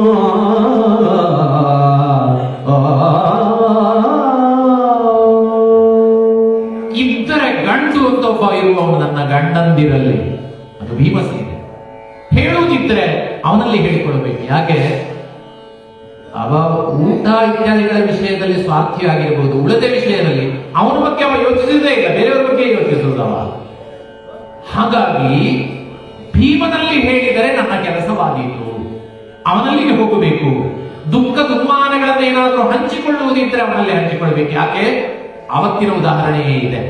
ತುಂಬಿದ ರಾಜಸಭೆಯಲ್ಲಿ ದುರ್ಯೋಧನನ ಸೂಚನೆಗೆ ಅನುಸಾರವಾಗಿ ದುಶ್ಯಾಸನ ಒಂಟಿ ಬಟ್ಟೆಯಿಂದ ನನ್ನನ್ನ ಎಳೆಸಿ ತಂದಾಗ ಇಡೀ ತುಂಬಿದ ರಾಜಸಭೆಯಲ್ಲಿ ಸಿಂಹಗರ್ಜನೆ ಮಾಡಿದ್ದೊಬ್ಬನೇ, ಅದು ನನ್ನ ಗಂಡ ಭೀಮಸೇನ. ಬಾಕಿಯವರೆಲ್ಲ ಬಾಯಿ ಮುಚ್ಚಿಕೊಂಡು ಕೂತಿದ್ರಲ್ಲ, ಅಂಥದ್ರಲ್ಲಿ ಅದೇ ರೀತಿಯ ಅವಮಾನ ಆಗಿರ್ತಕ್ಕಂಥ ಈ ಹೊತ್ತಿನಲ್ಲಿಯೂ ಕೂಡ ನನಗೆ ಸಹಾಯ ಮಾಡಬಲ್ಲ ಮತ್ತು ತಾನು ಮಾಡಿದ ನಿರ್ಧಾರವನ್ನು ಕಾರ್ಯರೂಪಕ್ಕೆ ತರತಕ್ಕಂಥ ಶಕ್ತಿ ಇರುವಂತಹ ವ್ಯಕ್ತಿ ಇದ್ರೆ ಅದು ಭೀಮಸೇನ ಮಾತ್ರ. ಯಾಕಂದ್ರೆ ನಿರ್ಧಾರ ಮಾಡಿದ ಪ್ರಯೋಜನದಲ್ಲಿ ಶಕ್ತಿ ಬೇಕಲ್ಲ, ಅದು ಇರ್ತಕ್ಕಂಥದ್ದು ಭೀಮಸೇನಲ್ಲಿ. ಆದ್ದರಿಂದ ಭೀಮಸೇನಲ್ಲಿ ಹೋಗಬೇಕು, ಅವನಲ್ಲಿ ನನ್ನ ನೋವನ್ನು ಹೇಳಿಕೊಳ್ಬೇಕು, ಅವನ ಮೂಲಕ ಕೀಚಕನನ್ನು ವಧಿಸಬೇಕು ಅನ್ನುವಂಥ ಸಂಕಲ್ಪವನ್ನ ಅವಳು ಮಾಡುತ್ತಾಳೆ. ಹಾಗೂ ಒಂದು ಹೆಜ್ಜೆ ಇಡ್ತಾ ಯೋಚನೆ ಮಾಡುತ್ತಾಳೆ. ಅಕಸ್ಮಾತ್ ಹೇಳಿಕೊಳ್ಳುವುದಿಲ್ಲ, ಕೆಲವು ಸಲ ಅರ್ಜುನನಾಗಿ ನಡ್ಕೊಳ್ತಾನವ, ಅಣ್ಣ ಅಣ್ಣ ಹೇಳಿಬಿಡ್ತಾರೆ. ಹಾಗೇನಾದ್ರೂ ಹೇಳಿದ್ದಾರೆ, ನನಗೆ ಸಹಾಯಕ್ಕೆ ಬಾರದಿದ್ದರೆ ಆಮೇಲೆ ಯಾರು ಇಲ್ವಲ್ಲ, ಆಮೇಲೆ ಘೋರವಾದಂತಹ ವಿಷಯವನ್ನು ತೆಗೆದುಕೊಂಡು ಪ್ರಾಣ ಕಳ್ಕೊಳ್ಳೋದು ಅಷ್ಟೇ, ಮಾನಕ್ಕಿಂತ ಪ್ರಾಣ ಹೋಗಿ. ಆದ್ರಿಂದ ವಿಷ ತೆಗೆದುಕೊಳ್ಳುವುದಕ್ಕಿಂತ ಮೊದಲು ಒಂದು ಸಲ ಭೀಮನನ್ನ ಕಂಡು ಹೇಳಿ ಸಹಾಯವನ್ನು ಪಡೆಯುವುದು ಒಳ್ಳೆಯದು ಅಂತ ಅವಳು ಎದ್ದು ಹೊರಟಿದ್ದಾಳೆ. ಕತ್ತಲಾದ ಮೇಲೆ ಹೊರಟಿದ್ದಾಳೆ. ಬಹಳ ಸುಂದರವಾದ ವಿವರಣೆ ಸಿಗ್ತದೆ. ಹೊರಟ ಹೊತ್ತಿಗೆ ದಾರಿ ಕಾಣುವುದಿಲ್ಲ, ಹಾಗಾದ್ರೆ ಬೆಳಕನ್ನಿಕೊಂಡು ಹೋಗೋಣ, ಬೇರೆಯವರಿಗೆ ಗೊತ್ತಾಗ್ತದೆ. ಅದಕ್ಕೋಸ್ಕರ ಏನ್ ಮಾಡ್ತಾಳೆ, ನಮ್ಗೆ ತುಂಬಾ ಸ್ವಾರಸ್ಯ ಅಂತ ಅನ್ಸಿದ್ದು, ಅವಳು ಕೈಯ ಬಳೆಗಳನ್ನ ಸದ್ದು ಮಾಡ್ತಾ ಹೋಗ್ತಾಳೆ. ಯಾಕಂದ್ರೆ ಯಾರೇ ಎದುರುಗಡೆಯಿಂದ ಬಂದು ದಾರಿ ಕಾಣುವುದಿಲ್ಲ, ಡಿಕ್ಕಿ ಹೊಡಿಬಾರ್ದು ಅಂತ. ಕೈಯ ಬಳೆಗಳ ಅಂದ್ರೆ ಬಳೆ ಇದ್ದದ್ದು ಉಪಯೋಗ ಹೇಳಿದ್ ನಾನು. ಈಗ ಮೊಬೈಲ್ ಲೈಟ್ ಹಾಕೊಂಡು ಹೋಗ್ತೇವೆ. ಕೈಯ ಬಳೆಯನ್ನು ಸದ್ದು ಮಾಡುತ್ತಾ ಅವಳು ಹೋಗ್ತಾಳೆ. ತೋಳು ತೂಗುತ್ತಾ, ಬಹಳ ಚೆನ್ನಾಗಿ ಕುಮಾರವ್ಯಾಸ ವಿವರಿಸ್ತಾನೆ. ತೋಳನ್ನ ತೂಗುತ್ತಾ ದೊಡ್ಡ ಹೆಜ್ಜೆಗಳನ್ನ ಹಾಕುತ್ತಾ, ಯಾಕಂದ್ರೆ ಕೆಲವೇ ಹೆಜ್ಜೆಗಳಲ್ಲಿ ಅಲ್ಲಿ ಹೋಗಿ ಮುಟ್ಟಬೇಕು, ಅಡುಗೆ ಮನೆಗೆ ಮುಟ್ಟಬೇಕು, ಭೀಮನ ಕೋಣೆಗೆ ಹೋಗಿ ಮುಟ್ಟಬೇಕು. ಅದನ್ನು ಧಾವಿಸಿ ಹೋಗಿದ್ದಾಳೆ ಅಡುಗೆಯವನನ್ನ ಕಾಣುವುದಕ್ಕೆ, ಭೀಮನನ್ನಲ್ಲ. ಯಾಕಂದ್ರೆ ಅಜ್ಞಾತವಾಸ ಇದು. ಭೀಮನನ್ನ ಕಾಣುವುದಕ್ಕೆ ಹೋಗ್ತಾ ಇಲ್ಲ, ಅಡುಗೆಯವನ ಸಹಾಯವನ್ನ ಕೇಳುವುದಕ್ಕೋಸ್ಕರ ಹೋಗಿದ್ದಾಳೆ. ಇಲ್ಲಿ ಕುಮಾರವ್ಯಾಸ ಮೈತುಂಬಿ 2 ಪದ್ಯಗಳಲ್ಲಿ ಅಡುಗೆ ಮನೆಯ ವರ್ಣನೆಯನ್ನ ಮಾಡ್ತಾನೆ. ನಾನು ಬೇಡ ಅಂತ ಅಂದ್ಕೊಳ್ತೇನೆ. ಅದು ಗಮ್ಮತ್ತು ಏನು ಅಂದ್ರೆ, ಒಂದು ಪದ್ಯದಲ್ಲಿ ವೆಜಿಟೇರಿಯನ್, ಇನ್ನೊಂದು ಪದ್ಯದಲ್ಲಿ ನಾನ್ ವೆಜಿಟೇರಿಯನ್ ವರ್ಣನೆ. ಸಸ್ಯಾಹಾರದ ನೀವು ನೋಡಿಬೇಕಾದ್ರೆ ಸಸ್ಯಾಹಾರದ ಅಡುಗೆಯ ಮನೆಯ ವರ್ಣನೆ, ಶಾಖಾವಳಿ, ಫಲಗಳ ರಾಶಿ, ರಾಜಾನ್ನದ ಅಕ್ಕಿ, ದೊಡ್ಡ ಹರಿವಾಣ, ಸಾಂಬಾರಿನ ಪುಡಿ, ಬೇರೆ ಬೇರೆ ಭಕ್ಷ್ಯಗಳಿಂದ ತುಂಬಿದಂತ ಅಡುಗೆ ಕೋಣ. 2ನೇ ಪದ್ಯದಲ್ಲಿ ಮಾಂಸಾಹಾರ, ಕಡಿದ ಕುರಿ, ಹಂದಿ, ಮೊಲ, ಗುಬ್ಬಿ, ನವಿಲು, ಎಲುಬು, ಮಾಂಸರಾಶಿ, ಇದೆಲ್ಲನೂ ವರ್ಣನೆ. ನಿಜ ಏನು ಅಂತ ಕುಮಾರವ್ಯಾಸನು ನೋಡಿಲ್ಲ, ಆದರೆ ಕುಮಾರವ್ಯಾಸ ವರ್ಣನೆ ಕೊಟ್ಟದ್ದು. ಯಾರಿಗೆ ಬೇಕೋ ಅದು ಚಾಯ್ಸ್ ಮಾಡ್ಕೊಳ್ಳಿ ಇಲ್ಲ. ಈ ವರ್ಣನೆಯನ್ನ ಕೊಟ್ಟು ಇದೆಲ್ಲವನ್ನ ನೋಡಿ ಅಲ್ಲಿ ಮಾಡಿದ ಸಿದ್ಧತೆ, ಇಟ್ಟುಕೊಂಡ ಒಪ್ಪ ಓರಣ ನೋಡಿ ಅಡುಗೆಯವನ ಬಗ್ಗೆ ಒಂದು ಮೆಚ್ಚುಗೆ ಅವಳಿಗೆ, ಸೈರಂದ್ರಿಗೆ. ನಮ್ಮ ನೀವು ಹೆಂಗಸರು ಅಡಿಗೆ ಕೋಣೆ ಹೇಗೆ ಇಟ್ಟುಕೊಂಡಿದ್ದೀರಿ ಅನ್ನೋದರಿಂದ ನೀವು ಶಬಾಸ್ಗಿರಿ ಬಡಿತೀರಿ ಅಂತ. ಇದು ಮನೆ ಮನೆ ಗಮಕ ಆದ್ರಿಂದ ಈ ವಾಕ್ಯ ಹೇಳೋದಷ್ಟೇ ನಾವು. ಆದ್ರಿಂದ ಹಾಗಾಗಿ ಅದನ್ನೆಲ್ಲ ಮೆಚ್ಚಿ ಹೊಗಳ್ತಾ ಹೊಗಳ್ತಾ ಹೋಗ್ತಾಳೆ. ಹೋಗುವಾಗ ಒಂದು ಪ್ರಶ್ನೆ ಅವಳ ಮನಸ್ಸಲ್ಲಿ ಇರ್ತದೆ, ಅದು ಸರಿ, ಭೀಮಸೇನ ಕ್ಷತ್ರಿಯ ಪುತ್ರ, ಈ ಅಡಿಗೆ ಕೆಲಸ ಯಾರಿಂದ ಕಲ್ತದ್ದು ಇವ? ಇವಳ ಮನಸ್ಸಲ್ಲಿ ಮೂಡಿದ ಪ್ರಶ್ನೆ ಉತ್ತರ ಇಲ್ಲ. ಇಷ್ಟೊಂದು ಯಾಕಂದ್ರೆ ನಳ ಮತ್ತು ಭೀಮ ಪಾಕಕ್ಕೆ ಬಹಳ ಪ್ರವೀಣರಲ್ಲ, ಯಾರಿಂದ ಕಲ್ತನೋ ಈ ಅಡಿಗೆ ಕಲಿಯದೆ? ಚಾ ಮಾಡ್ಲಿಕ್ಕೂ ಬರೋದಿಲ್ಲ ಕೆಲವರಿಗೆ, ನಂಗೂ ಬರೋದಿಲ್ಲ, ಪ್ರಶ್ನೆ ಇಲ್ಲ. ಆದ್ರಿಂದ ಈಗ ನೋಡಿದ್ರೆ ಕಲ್ತ್ಕೊಳ್ತಾರೆ, ಬೆಂಗಳೂರಿಗೆ ಹೋದ್ರೆ ಬೇಕಲ್ಲ, ಇದು PG ಇದೆ ಬಿಡಿ. ಆದ್ದರಿಂದ ಹಾಗಾಗಿ ಯಾರಲ್ಲಿ ಕಲ್ತನೋ ಅಂತ ಹೇಳಿ ನಗ್ನಗ್ತಾ ಖುಷಿಯಿಂದ ಹೋಗ್ತಾಳೆ. ಹೋಗಿ ನೋಡಿದ್ರೆ ನಡದ್ದಾಗಿ ಮಲಗಿದ್ದಾನೆ.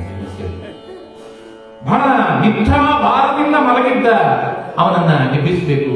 ಅವಳು ಯೋಚನೆ ಮಾಡುತ್ತಾಳೆ, ತನ್ನ ಹೆಂಡತಿಗೆ, ನೀವು ಸ್ವಲ್ಪ ನಿಮ್ಮನ್ನ ಆ ಸ್ಥಾನದಲ್ಲಿ ಇಟ್ಕೊಂಡು ಯೋಚನೆ, ತನ್ನ ಹೆಂಡತಿಗೆ ಆವತ್ತಿನ ರಾಜ್ಯಸಭೆಯಲ್ಲಿ ಅಷ್ಟೊಂದು ಅವಮಾನ ಆಗಿದೆ, ಯಾರೊಬ್ಬ ಬಂದು ಓದಿದ್ದಾನೆ, ಟೆನ್ಷನ್ ಮಾಡ್ಕೊಂಡು ನಿದ್ದೆ ಬಿಡಬೇಕೋ ಬೇಡ? ಯೋಚನೆ ಮಾಡಿ. ನಾನು ಹೇಳಿದ ಅವಳಿಗೆ ಆಗುವ ಆತಂಕ. ಅಲ್ಲಿ ಹೋಗಿದ್ದಾಳೆ, ಹೋಗಿ ಎಬ್ಬಿಸುವುದನ್ನು ಯೋಚನೆ ಮಾಡ್ತಾಳೆ. ಎಬ್ಬಿಸಲು ಭುಗಿಲ್ ಎಂಬನೋ ಮೇನ್ ಒಬ್ಬಳೇತಕ್ಕೆ ಬಂದೆ ಎಂಬನೋ ಊಹನೆ. ಮೋರೆಯ ಮಬ್ಬು ಇದೇಕೆ ಎಂದು ಎನ್ನ ಸಂತೈಸುವನೋ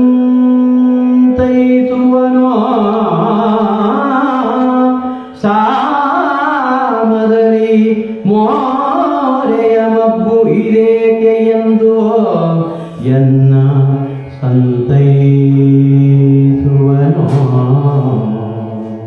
ತುಬ್ಬುದೋ ಬಂದ ಬರವೋ ಇದು ನಿಬ್ಬರವರ ಜನದ ಮನಕ್ಕೆ ಇನ್ನು ಎಬ್ಬಿಸಿಯೇ ನೋಡುವೆನುತ ಸಾರಿದಳು ವಲ್ಲಭನ. ಕನ್ನಡದ ಪ್ರಸಿದ್ಧ ಕವಿ KS ನರಸಿಂಹಸ್ವಾಮಿ ಅವರು ಬಹಳ ಸುಂದರವಾದ ಒಂದು ಪದ್ಯ ಬರೆದಿದ್ದಾರೆ. ಎಂತವರಿಗೂ ಅರ್ಥ ಆಗುವ ಪದ್ಯ, ಕಷ್ಟದ್ದಲ್ಲ, ಹೊಸ ಕನ್ನಡ. ಇಕ್ಕಳ ಅಂತ ಒಂದು ಪದ್ಯ. ಚಳಿಗಾಲ ಬಂದಾಗ ಎಷ್ಟು ಚಳಿ ಎಂದರು, ಬತ್ತಲ್ಲ ಬೇಸಗೆ ಕೆಟ್ಟ ಬಿಸಿಲೆಂದರು, ಮಳೆ ಬಿತ್ತೋ ಬಿಡದಲ್ಲ ಶನಿ ಎಂಬ ಟೀಕೆ, ಇವರು ಮೆಚ್ಚುವ ವಸ್ತು ಇಲ್ಲಿ ಇಲ್ಲ ಜೋಕೆ. ಮುಂದೆ ಪದ್ಯ ಮುಂದೆ ಹೋಗ್ತದೆ, ಬಾಯ್ಪಾಟ್ ಹೊಡ್ತದೆ, ಹೇಳೋದಿಲ್ಲ, ಟೈಮ್ ಇಲ್ಲ ನಮ್ಮ ಹತ್ರ. ಅರ್ಥ ಏನು ಅಂದ್ರೆ, ಯಾರು ಏನ್ ಮಾಡಿದ್ರು ಎಲ್ಲರಿಗೂ ಸಮಾಧಾನ ಆಗುದಿಲ್ಲ. ಟೀಕೆ ಮಾಡೋದೇ ಇರುವುದಿಲ್ಲ. ಕೂತರು ಟೀಕೆ, ನಿಂತರು ಟೀಕೆ, ಎಲ್ಲದಕ್ಕೂ ಟೀಕೆ. ಕಮೆಂಟ್ಸ್ ಅಂತ ಹೇಳೋದು ಇವತ್ತಂತೂ ಜಾಸ್ತಿ ಮೊಬೈಲ್ ಅಂತೂ ಕಮೆಂಟ್ಸ್ ಮಾಡ್ತೇವೆ ನಾವು. ಆದ್ರೆ ಕಮೆಂಟ್ಸ್ ಮಾಡೋ ಒಂದು ಯೋಚನೆ ಮಾಡೋದಿಲ್ಲ. ಯಾಕೆ ಇದನ್ನು ಹೇಳಿದೆ ಅಂದ್ರೆ, ಭೀಮ ಮಲಗಿದ್ದಾನೆ, ಇದು ಸರಿ ತಪ್ಪು ಅನ್ನೋದು. ಸರಿ ಅಂತಲೂ ಕಮೆಂಟ್ ಮಾಡ್ತಾರೆ ಬೇಕಾದ್ರೆ, ತಪ್ಪು ಅಂತಲೂ ಕಮೆಂಟ್ ಮಾಡ್ತಾರೆ ಬೇಕಾದ್ರೆ. ಆದ್ರೆ ಒಂದು ರೀತಿಯಿಂದ ಸರಿ ಅಂತ ಹೇಳೋದು. ನೀವು ಸ್ವಲ್ಪ ಯೋಚನೆ ಮಾಡಿ. ಎರಡು ಮನೆ ಆಚೆಗೆ ಮನೆಯಲ್ಲಿ ಮದುವೆ, ರಾತ್ರಿ ಇದ್ದಕ್ಕಿದ್ದಾಗೆ ಮಳೆ ಬಂತು. ಎರಡು ಮನೆ ಈಚೆಯ ಮನೆಯಲ್ಲಿರುವ ನೀವು ಕೂತ್ಕೊಂಡು ಯೋಚನೆ ಮಾಡುದು, ಎಂತ ಮಳೆ ಮಾಡಿದ್ರೆ ನಾಳೆ ಮದುವೆ ಎಂತ ಮಾಡ್ತಾರೋ ಏನೋ. ಬೆಳಗಾಗುವ ನೀರಲ್ಲ, ಮದುವೆ ಅವ್ರ ಮನೆ, ಟೆನ್ಷನ್ ನಿಮಗೆ. ನೀವು ಟೆನ್ಷನ್ ಮಾಡಿ ಅಂತ ಪ್ರಯೋಜನ ಇಲ್ಲ. ನೀವು ಟೆನ್ಷನ್ ಮಾಡಿ ನಿದ್ದೆ ಬಿಟ್ಟಂತೆ ಬಂತು ವಿನಃ ಏನಾದ್ರೂ ಉಪಯೋಗ ಆಯ್ತಾ ಕೇಳಿದ್ರೆ ಎಂತದೂ ಇಲ್ಲ. ಟೆನ್ಷನ್. ಆದ್ರಿಂದ ಬರೀ ಬೇರೆಯವರ ಬಗ್ಗೆ, ಬೇರೆಯವರಲ್ಲ ಹೆಂಡತಿ ಬಗ್ಗೆ ಕೂಡ ಯೋಚನೆ ಮಾಡಿ ಪರಿಹಾರ ಉಂಟಾ? ಯಾಕಂದ್ರೆ ನಾವು ಅಜ್ಞಾತವಾಸಕ್ಕೋಸ್ಕರ ವಿರಾಟನ ಅರಮನೆಗೆ ಬಂದು ಸೇರಿದವರು. ಎಂತ ಆಗ್ತದೋ ಆಗ್ಲಿ, ನಾನು ನಿದ್ದೆ ಮಾಡ್ತೇನೆ ಅಂತ ಗಡದಾಗಿ ಮಲಗಿರ್ತಾರೆ. ಸರಿ ಇರ್ತಾರೆ ನಾವು. ನೀವು ಒಪ್ಪಿಕೊಳ್ತೀರ ಬಿಡ್ತಾರೆ ಎಲ್ಲರನ್ನು ಒಪ್ಪಿಸೋದಕ್ಕೆ ಸಾಧ್ಯ ಇಲ್ಲ. ಆದ್ರೆ ಯಾವುದೂ ಚಿಂತೆ ಇಲ್ಲ, ನಿತ್ಯ ಇಲ್ಲ. ನಿತ್ಯ ಬಿಟ್ಟರೆ ನಾಳೆ ಪುನೊಂದು ಅನಾರೋಗ್ಯ ಆಗಿಬಿಟ್ರೆ ಪುನಃ ಒಂದು ಚಿಂತೆ ಆಗುತ್ತೆ. ಆದ್ದರಿಂದ ಚೆನ್ನಾಗಿ ಮಲಗಿದ್ದಾರೆ. ಇವಳು ಪಕ್ಕನೆ ಬಂದಿದ್ದಾಳೆ, ಎಬ್ಬಿಸಬೇಕು, ಯೋಚನೆ ಮಾಡ್ತಾಳೆ. ಎಬ್ಬಿಸಿದ ಮೇಲೆ ಅವನು ಏನ್ ಮಾಡ್ಬೋದು, ಹೇಗೆ ನಡ್ಕೊಳ್ಬಹುದು. ಇದು ಇನ್ನೊಂದು ದುರಂತ ನಮ್ದು. ನಾವು ಊಹನೆಗಳ ಪ್ರಪಂಚದಲ್ಲಿ ಬದುಕುವುದು. ಹಾಗಾದ್ರೆ ಹೀಗಾದ್ರೆ ಅವ್ರು ಬೈದ್ರೆ ಇವ್ರು ಹೀಗೆ ಹೇಳಿದ್ರೆ ಹಾಗಾಗೋದೇ ಇಲ್ಲ ಕೆಲಸ. ನಾವು ಊಹನೆ ಮಾಡಿದ್ ಮಾತ್ರ, ಊಹನೆ ಮಾಡಿ ತಲೆ ಬಿಸಿ ಮಾಡ್ಕೊಂಡು, ಟೆನ್ಷನ್ ಮಾಡ್ಕೊಂಡು, BP ರೈಸ್ ಮಾಡ್ಕೊಂಡು, ಮಾತ್ರೆ ತೆಕ್ಕೊಂಡು ಎಲ್ಲ ಮಾಡ್ಕೊಂಡು ಅದಲ್ಲೇ. ಹಾಗಾಗಿ ಇವಳು ಯೋಚನೆ ಮಾಡ್ತಾನೆ, ನಾನೀಗ ಎಬ್ಬಿಸಿದ್ರು ಕರೆಕ್ಟ್ ಅಂತ ಹೇಳ್ತಾನೆ. ಅವಳು ಅಪದ್ಯದಲ್ಲಿ ಇರುತ್ತದೆ. ಕೇಳಿದ್ರೆ ಯಾಕೆ ರಾತ್ರಿ ಇಲ್ಲಿ ಯಾಕೆ ಪ್ರಶ್ನೆ ಮಾಡ್ತಾನೆ. 10 ಪ್ರಶ್ನೆ ಕೇಳ್ತಾನೆ. ಅಯ್ಯೋ ನಿನ್ನ ಮುಖವಾಗಿದೆ ಯಾಕೆ ಅಂತ ಕೇಳ್ತಾನೆ. ಒಂಚೂರು ಲಲ್ಲೆ ಹೊಡಿತಾನೆ, ಏನೋ ಮಾಡ್ತಾನೆ. ಅಯ್ಯೋ ಇಲ್ಲಿ ಬರಬಾರ್ದಿತ್ತು, ನೀನು ಬಂದ್ಬಿಟ್ಟಿಯಲ್ಲ, ಯಾಕೆ ಬಂದೆ, ಏನ್ ಸಮಸ್ಯೆ ಇತ್ಯಾದಿ 10 ಪ್ರಶ್ನೆಗಳನ್ನು ಕೇಳ್ತಾನೆ. ಇನ್ನೊಂದಿಷ್ಟು ಸಮಾಧಾನ ಮಾಡೋದಕ್ಕೆ ನನ್ನ ತಬ್ಬಿಕೊಳ್ತಾನೋ ಏನೋ ಗೊತ್ತಿಲ್ಲ.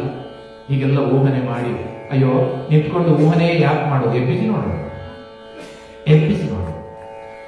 ಈಗ ದೊಡ್ಡ ಪ್ರಶ್ನೆ ಏನು ಅಂದ್ರೆ ಭೀಮನನ್ನ ಎಬ್ಬಿಸುವುದು ಹೇಗೆ? ಭೀಮನನ್ನಂತಲ್ಲ, ಮನೆಯಲ್ಲಿರುವ ಯಾರನ್ನಾದ್ರೂ ಎಬ್ಬಿಸುವುದು ಹೇಗೆ? ಒಂದು ಸಣ್ಣ ಕ್ಲಿಕ್ ಇದೆ, ಕೇಳಿ ಬಂದು ಆಮೇಲೆ ನೋಡೋಣ ಹೇಗೆ ಎಬ್ಬಿಸುವುದು. ಮೆಲ್ಲ ಮೆಲ್ಲನೆ ಮುಸುಕ ಸಡಿಸಿ, ನೋಡಿ ನೋಡಿ, ಮೆಲ್ಲ ಮೆಲ್ಲನೆ ಮುಸುಕ ಸಡಿಸಿ ಗಲ್ಲವನು ಹಿಡಿದು ಅಲುಗಲು ಅಪ್ರತಿಮಲ್ಲನೆದ್ದನು ನೋಡಿದನು ಪಾಂಚಾಲ ನಂದನೆಯ ನೋಡಿದನು ವಲ್ಲಭೆಯೇ ಬರವೇನು ಮುಖದಲ್ಲಿ ತಲ್ಲಣವೇ ತಲೆದೋರುತ್ತಿದೆ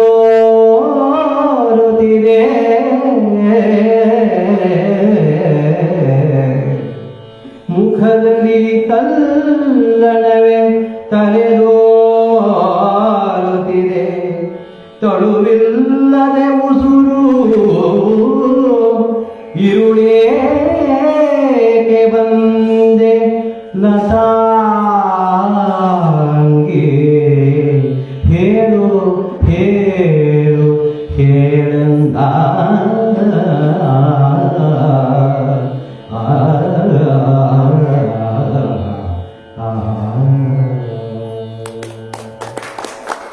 ವ್ಯಾಖ್ಯಾನಕಾರನಾಗಿ ಕೂತವನ ಸಂಕಷ್ಟ ನಿಂಬುದಾಗುವುದಿಲ್ಲ. ನನಗೆ ಹಾಡು ಕೇಳಿಸ್ಕೊಳ್ಳಿಕ್ಕೆ ಗೊತ್ತಿಲ್ಲ, ಖುಷಿ ಆಗ್ತದೆ ಹುಡುಗರ ಹಾಡುವಾಗ. ಆದ್ರೆ ಹಾಡು ಕೇಳಿದ್ರೆ ನಾನು ಯೋಚನೆ ಮಾಡ್ಬೇಕಲ್ಲ, ಆದ್ರೆ ತುಂಬಾ ಚಂದವಾಗಿ ಹಾಡ್ತಾ ಇದ್ದಾರೆ. ಬಂದರೆ ಎಬ್ಬಿಸಬೇಕು ಭೀಮನನ್ನ. ಹೇಗೆ ಎಬ್ಬಿಸುವುದು? ನಾನು ತುಂಬಾ ಸಲ ಶಾಲಾ ಕಾಲೇಜುಗಳಿಗೆ ಪೇರೆಂಟ್ಸ್ ಮೀಟಿಂಗ್ಗಳಿಗೆ ಹೋಗ್ತೇನೆ. SSLC PUC ಮಕ್ಕಳನ್ನ ಎಬ್ಬಿಸುವುದು ಹೇಗೆ ಅಂತ ಅದನ್ನು ಒಂದು 5 ನಿಮಿಷ ಹೇಳ್ತೇನೆ. ಮತ್ತು ನೀವು ಎಬ್ಬಿಸುವ ರೀತಿ ಹೇಗೆ ಅಂತಲೂ ಹೇಳ್ತೇನೆ. ಬಂದು ಕೂಡ ಅಲ್ಲಿಂದ ಶುರು ಮನೋವಿಕಾರಕ್ಕೆ ಅದು ಮೊದಲೇ ಹೆಜ್ಜೆ. ಬೆಳಿಗ್ಗೆ ಅಲ್ಲಿಗೆ ಹೋಯ್ತು, ಸ್ಟಡಿ ಹೋಯ್ತಲ್ಲಿ. ನಿಜವಾಗಿ ಅದರ ಸತ್ಯ ಇದು, ತಮಾಷೆ ಅಲ್ಲ. ಸೈಕಾಲಜಿ ಮಕ್ಕಳನ್ನ ಬೆಳಿಗ್ಗೆ ಹೇಗೆ ಎಬ್ಬಿಸ್ತೀರಿ ಅನ್ನುವುದರಿಂದ ಅವರಿಗೆ ಸಂಸ್ಕಾರ ಸಿಗ್ತದೆ. ಯಾವತ್ತೂ ಕೂಡ ನಾನು ಅದಕ್ಕೆ ಹೇಳುತ್ತೇವೆ, ಏನು ಕೇಳಿದ್ರೆ ಪ್ರತಿ ದಿವಸ ಬೆಳಗ್ಗೆ ABCD ಜೀವನ ಪ್ರಾರಂಭ ಆಗಬೇಕು. ನಿನ್ನೆ ಎಂತದಾಗಿದೆ ರಾತ್ರಿ ಪೆಟ್ಟು ಹೊಡೆದಿದ್ದೆ, ಎಂತ ಮಾಡಿದ್ರೆ ಅದು XYZ ಹೋಗಿದೆ ಗರಂ. ಮಗುವಿನ ಬೆಳಕಾಗುವಾಗ ಮಗುವಿನ ಮುಖ ನೋಡುವಾಗಲೂ ಅದೇ ಗರಂನಲ್ಲೇ ನೀವು ಎಬ್ಬಿಸ್ತೀರಿ ಅಂತಾದ್ರೆ ಈ ವರ್ಷ ಪಾಸ್ ಆದ ಹಾಗೆ ಹೋಯ್ತಲ್ಲಿ ಎಲ್ಲ ABCD ಮಗ. ಅದಕ್ಕೆ ನಾನು ಯಾವಾಗ ಉದಾಹರಣೆ ಕೊಟ್ಟು ಪೇರೆಂಟ್ಸ್ಗೆ, ಇದು ಜಾತಿ ಕತೆಗೆ ಹೇಳಲಿಕ್ಕೆ ಕೊಟ್ಟಿಲ್ಲ. ಕೌಸಲ್ಯ ಸುಪ್ರಜಾ ರಾಮ ಪೂರ್ವಾ ಸದ್ಯ ಪ್ರವರ್ತತೆ ಉತ್ತಿಷ್ಟ ನರಶಾರ್ಧೂಲ ಕರ್ತವ್ಯಂ ದೈವಮಾಹಿಕಂ. ಯಾರು ರಚಿಸಿದ ಸುಪ್ರಭಾತ? ಇದು ಯಾವ ಸಂದರ್ಭಕ್ಕೆ ರಚಿಸಿದ ಅಂತ ಸ್ವಲ್ಪ ಯೋಚನೆ ಮಾಡಿದ್ರೆ ಪೇರೆಂಟಿಂಗ್ ತುಂಬಾ ಸುಲಭ ಆಗುತ್ತೆ. 12 ವರ್ಷದ ಕುವರರಾದಂತಹ ರಾಮಲಕ್ಷ್ಮಣರನ್ನ ತಾಟಕಿ ಸಂಹಾರಕ್ಕ ಅಂತ ವಿಶ್ವಾಮಿತ್ರ ಕರ್ಕೊಂಡು ಹೋಗ್ತಾ ಇದ್ದಾಗ 1ನೇ ದಿವಸ ದಾಟಿ 2ನೇ ದಿವಸ ಬೆಳಿಗ್ಗೆ ಎಬ್ಬಿಸಬೇಕು. ಪಾಪ ನಡ್ಕೊಂಡು ಬಂದದ್ದು, ಆಗಬೇಕಲಿಲ್ಲ. ಮಲಗಿದ ಮಕ್ಕಳಿಗೆ ಇಬ್ಬರಿಗೂ ಕೂಡ ಭಯ ಇಲ್ಲ, ಮಲಗಿದ್ದಾರೆ ಗಟ್ಟಿ. ಬೆಳಗಾದರೂ ಹೇಳ್ತಾ ಇಲ್ಲ, ಎಬ್ಬಿಸಬೇಕು. ವಿಶ್ವಾಮಿತ್ರನ ಸವಾಲಿದು, ಹೇಗೆ ಎಬ್ಬಿಸುವುದು? ಆವಾಗ ವಿಶ್ವಾಮಿತ್ರ ರಚಿಸಿದಂತ ಸುಪ್ರಭಾತ ಇದು. ಕೌಸಲ್ಯ ಸುಪ್ರಜಾ ರಾಮ ಪೂರ್ವಾ ಸಂಧ್ಯಾ ಪ್ರವರ್ತತೆ. ಕೌಸಲ್ಯ ಮಗನಾದಂತ ಹೇ ರಾಮಚಂದ್ರ, ಪೂರ್ವ ದಿಕ್ಕು ಬೆಳಗಾಗ್ತಾ ಇದೆ. ಉತ್ತಿಷ್ಟ ನರಶಾರ್ಧೂಲ, ಮನುಷ್ಯ ರೂಪದಲ್ಲಿರುವ ಸಿಂಹವೇ ಏಳು. ಪಾಸಿಟಿವ್ ಎನರ್ಜಿ ಬಹಳ ಮುಖ್ಯ ಇದೆ. ಮಕ್ಕಳಿಗೆ ಪಾಸಿಟಿವ್ ಎನರ್ಜಿ ತುಂಬಿಸುವುದು ಬಹಳ ಮುಖ್ಯ ಆಗ್ತದೆ. ನಾವು ಲಕ್ಕಮ್ಮೆ ಅಂತ ಜೋರ್ ಕಿರ್ಚಾಡದೆ ಆಗ್ಬಿಟ್ರೆ ನೆಗೆಟಿವ್ ಎನರ್ಜಿಯಿಂದಲೇ ಪ್ರಾರಂಭ ಆದರೆ ಮಕ್ಕಳು ಬುದ್ಧಿವಂತರಾಗುವುದು ಹೇಗೆ? ಆದ್ರಿಂದ ಭೀಮನನ್ನ ಎಬ್ಬಿಸಬೇಕು ನಿಧಾನಕ್ಕೆ. ಹೆಂಡತಿಯರಿಗೆ ಒಳ್ಳೆ ಪಾಠ ಇದೆ, ಮನೆ ಗಮಕ ಇದೆ. ಎಬ್ಬಿಸಬೇಕಾದ್ರೆ, ಗಂಡನನ್ನು ಎಬ್ಬಿಸಬೇಕಾದರೆ ನಿಧಾನಕ್ಕೆ ಮುಸುಕು ತೆಗೆದಿದ್ದಾರೆ, ಚೆನ್ನಾಗಿ ಮಲಗಿದ್ದಾರೆ, ಗಲ್ಲವನ್ನ ಮುದ್ದಾಡ ಸಾರುತ್ತಾರೆ. ಇದು 2 ಸಾಕಾಯ್ತು. ಯಾಕಂದ್ರೆ ಮಲಗಿದವ ಕುಂಭಕರ್ಣ ಅಲ್ಲ, ಮಲಗಿದವ ಭೀಮಸೇನ ಕುಂಭಕರ್ಣ ಅಲ್ಲ. ನೀವು ಅರ್ಥ ಮಾಡ್ಕೊಳ್ಬೇಕು. ನೀವು ಕುಂಭಕರ್ಣನ ಕಲ್ಪನೆ ಮಾಡ್ಕೊಂಡ್ರೆ ಮತ್ತು ಮುಂದುವರಿತದೆ, ನೀವು ನಿರೀಕ್ಷೆ ಮಾಡ್ತಾರೆ, ಅದ್ರ ನಿರೀಕ್ಷೆ ಮಾಡುವಾಗಿಲ್ಲ. ಎರಡೇ ಸಾಕಾಯ್ತು, ಥಟ್ಟನೆ ಎಚ್ಚರಗೊಂಡ್ಬಿಟ್ಟ ಭೀಮ. ಬರೀ ಮುಸುಕು ತೆಗೆದು ಗಲ್ಲ ಅಲ್ಲಾಡಿಸಿದ್ದ ಕಷ್ಟಕ್ಕೆ ಸಾಕಾಯ್ತು, ಎಚ್ಚರ ಆಯ್ತು ಭೀಮನಿಗೆ. ಡಾಕ್ಟರ್ಗಳೇ ಹೇಳ್ತಾರೆ, ಎಚ್ಚರ ಆದ್ಮೇಲೆ ಪಟಕ್ ಅಂತ ಹೇಳ್ಬಾರ್ದು ಅಂತ. ಗೊತ್ತಾ ನಿಮ್ಗೆ? ಹಾರ್ಟಿಗೆ ಪ್ರಾಬ್ಲಮ್ ಉಂಟು ಅಂತ, ಆಮೇಲೆ ಪ್ರಾರ್ಥನೆ ಮಾಡಿ ಎಡಕ್ಕೆ ತಿರುಗಿ ಹೇಳಬೇಕು ಅಂತ. ಆದ್ರೆ ಈ ಪಕ್ಷದನ್ನು ಯೋಚನೆ ಮಾಡಲಿಲ್ಲ, ಯಾಕಂದ್ರೆ ಆಗ ಹಾರ್ಟ್ ಡಾಕ್ಟರ್ಸ್ ಇರಲಿಲ್ಲ. ಆದ್ದರಿಂದ ಹಾಗಾಗಿ ಥಟ್ಟನೆ ಎದ್ದು ಬಿಟ್ಟ. ಭೀಮಸೇನ ಎದ್ದಿದ್ದಾನೆ. ಎದ್ದವನೇ ಪಾಂಚಾಲಿ ಅಂದ. ಅಂದದ್ದೇ ಕೇಳ್ತಾನೆ, ದ್ರೌಪದಿ ಏನು ಬಂದೆ? ಮುಖದಲ್ಲಿ ಏನೋ ಚಿಂತೆ ಇದೆ. ಏನ್ ಚಿಂತೆ?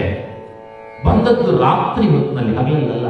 ಈ ರಾತ್ರಿ ಹೊತ್ತಿನಲ್ಲಿ ಇಲ್ಲಿಗೋಸ್ಕರ ಯಾಕೆ ಬಂದೆ? ಹೇಳು, ಏನು ಸಮಸ್ಯೆ ನಿನ್ನದು? ಹೇಳು ಅಂತ ಕೇಳಿದ. ಜೊತೆಗೆ ಹೇಳ್ತಾನೆ, ಬಹಳ ಸುಂದರವಾದ ಮಾತು, ಮುಂದಿನ ಪದ್ಯ ಕೊಡ್ತಾ ಇದೆ. ಅಯ್ಯೋ, ಇದು ಅಜ್ಞಾತವಾಸದ ಸಂದರ್ಭ. ದ್ರೌಪದಿ ಭೀಮನಲ್ಲಿಗೆ ಬರುವಂತಿಲ್ಲ, ಗೊತ್ತಾಗಬಾರದು ಯಾರಿಗೂ ಕೂಡ. ಅಂಥದ್ರಲ್ಲಿ ನೀನು ಅಜ್ಞಾತವಾಸದ ಸಂದರ್ಭದಲ್ಲಿ ಬಂದಿದ್ದಿ ಎನ್ನುವಾಗ ಇದು ದೊಡ್ಡ ಸಮಸ್ಯೆಗೆ ಕಾರಣ ಆಗ್ತದೆ. ಜೊತೆಗೆ ಇಲ್ಲಿದ್ದಾರಲ್ಲ ಅಡುಗೆ ಕೋಣೆಯಲ್ಲಿ ಕೆಲಸ ಮಾಡುವ ನಾರಿಯರು, ಅವರೆಲ್ಲ ಅರಮನೆಯ ನಾಯಿ ಮರಿಗಳು. ಭೀಮ ಹೇಳೋದು ಅರಮನೆಯ ನಾಯಿ ಮರಿಗಳು, ಆದರೆ ನಾವು ಪರಕೀಯರು, ನಾವು ಈ ಮನೆಯವರಲ್ಲ. ಒಂದು ವೇಳೆ ಈ ಅರಮನೆಯ ನಾಯಿಗಳಿಗೆ ಗೊತ್ತಾದರೆ ನಾಳೆ ಬೆಳಗಾಗುವಷ್ಟು ಹೊತ್ತಿಗೆ ದೊರೆಗೆ ಸುದ್ದಿ ಮುಗ್ತದೆ, ನಮ್ಮ ಸಮಸ್ಯೆ ಹೊಸ ಸಮಸ್ಯೆ ಆಗ್ತದೆ. ಅಂತದ್ರಲ್ಲಿ ಅವರ ಕಣ್ಣಿಗೆ ಬೀಳದೆ ನೀನು ಇಲ್ಲಿ ಬಂದಿದ್ದಿ ಅಂತಂದ್ರೆ ಯಾಕೆ ಬಂದೆ, ಏನ್ ಬಂದಿ ಅಂತ ಹೇಳಿ ಅವನು ಕೇಳುತ್ತಾನೆ, ಯಾರಿಗೆ ಕಷ್ಟ, ಏನ್ ಕಷ್ಟ ಆಯ್ತು? ಬಹುಶಃ ದಡಕ್ಕನೆ ಎದ್ದದ್ದರಿಂದ ಅವನಿಗೆ ಹಿಂದಿನ ದಿವಸದ ನೆನಪಿರ್ಲಿಲ್ವ ಏನೋ. ಆದ್ರಿಂದ ನೆನಪು ಮಾಡಿಕೊಳ್ಬೇಕಾದಂತ ಅನಿವಾರ್ಯತೆ ಸೈರಂದ್ರಿಗೆ ಹೇಳಿಕೊಡ್ತಾಳೆ. ನಿನ್ನೆ ಹಗಲು ಅಳೆಯೆಟ್ಟಿ ಕೀಚಕ ಕುನ್ನಿ ಒದೆದನು ರಾಜಸಭೆಯಲ್ಲಿ. ನಿನ್ನ ಬಂದಿಗಳಿರಲು ಪರಿಭವವು ಉಚಿತವೇ ತನಗೆ ಎನ್ನನು ಅವ ಬೆಂಬಳಿಯ ಬಿಡ. ನಾನ್ ಇನ್ನು ಬದುಕುವಳಲ್ಲ, ಪಾತಕ ನಿನ್ನ ತಾಗದೆ ಮಾಡದು ಎನರು. ಆ ಭೀಮ ಕತಿಗೊಂಡ.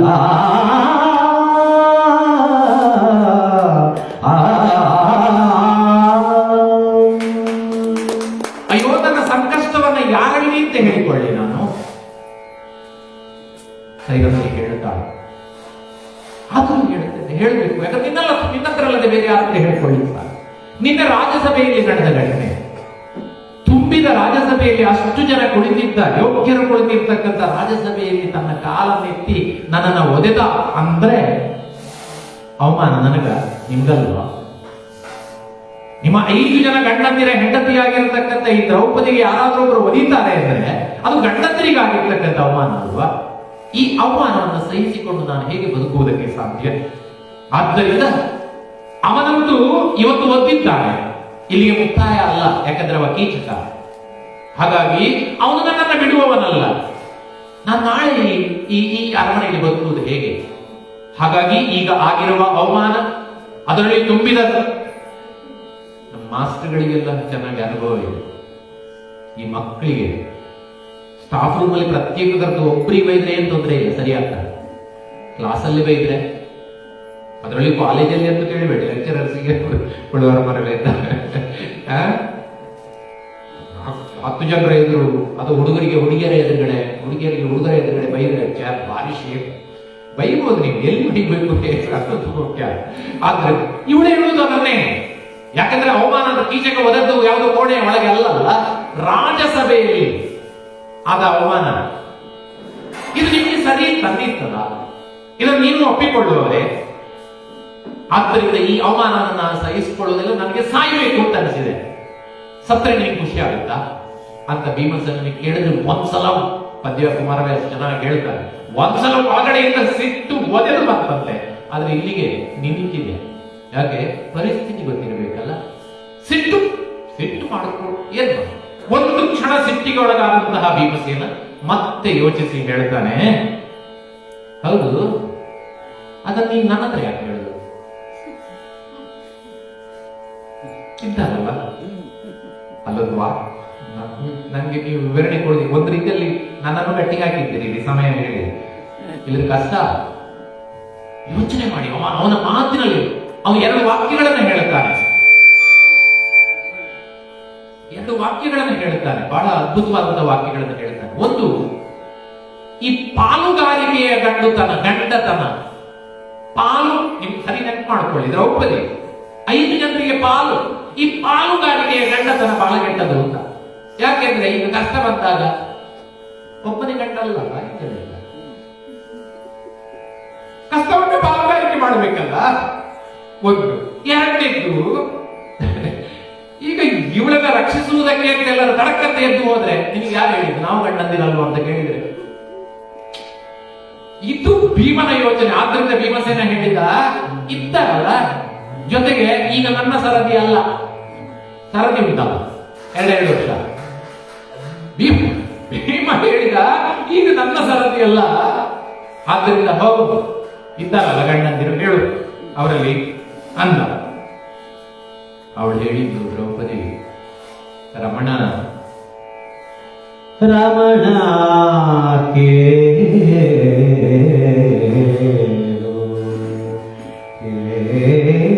ಕೇಳು ರಮಣ,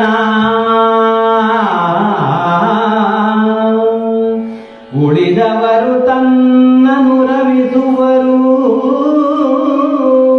ಮಾನಾರ್ಥವೆನೆ ನಿರ್ಗಮಿಸುವರು, ನೀನಲ್ಲದೆ ಉಳಿದವರು ಉಚಿತ ಬಾಹಿರರು,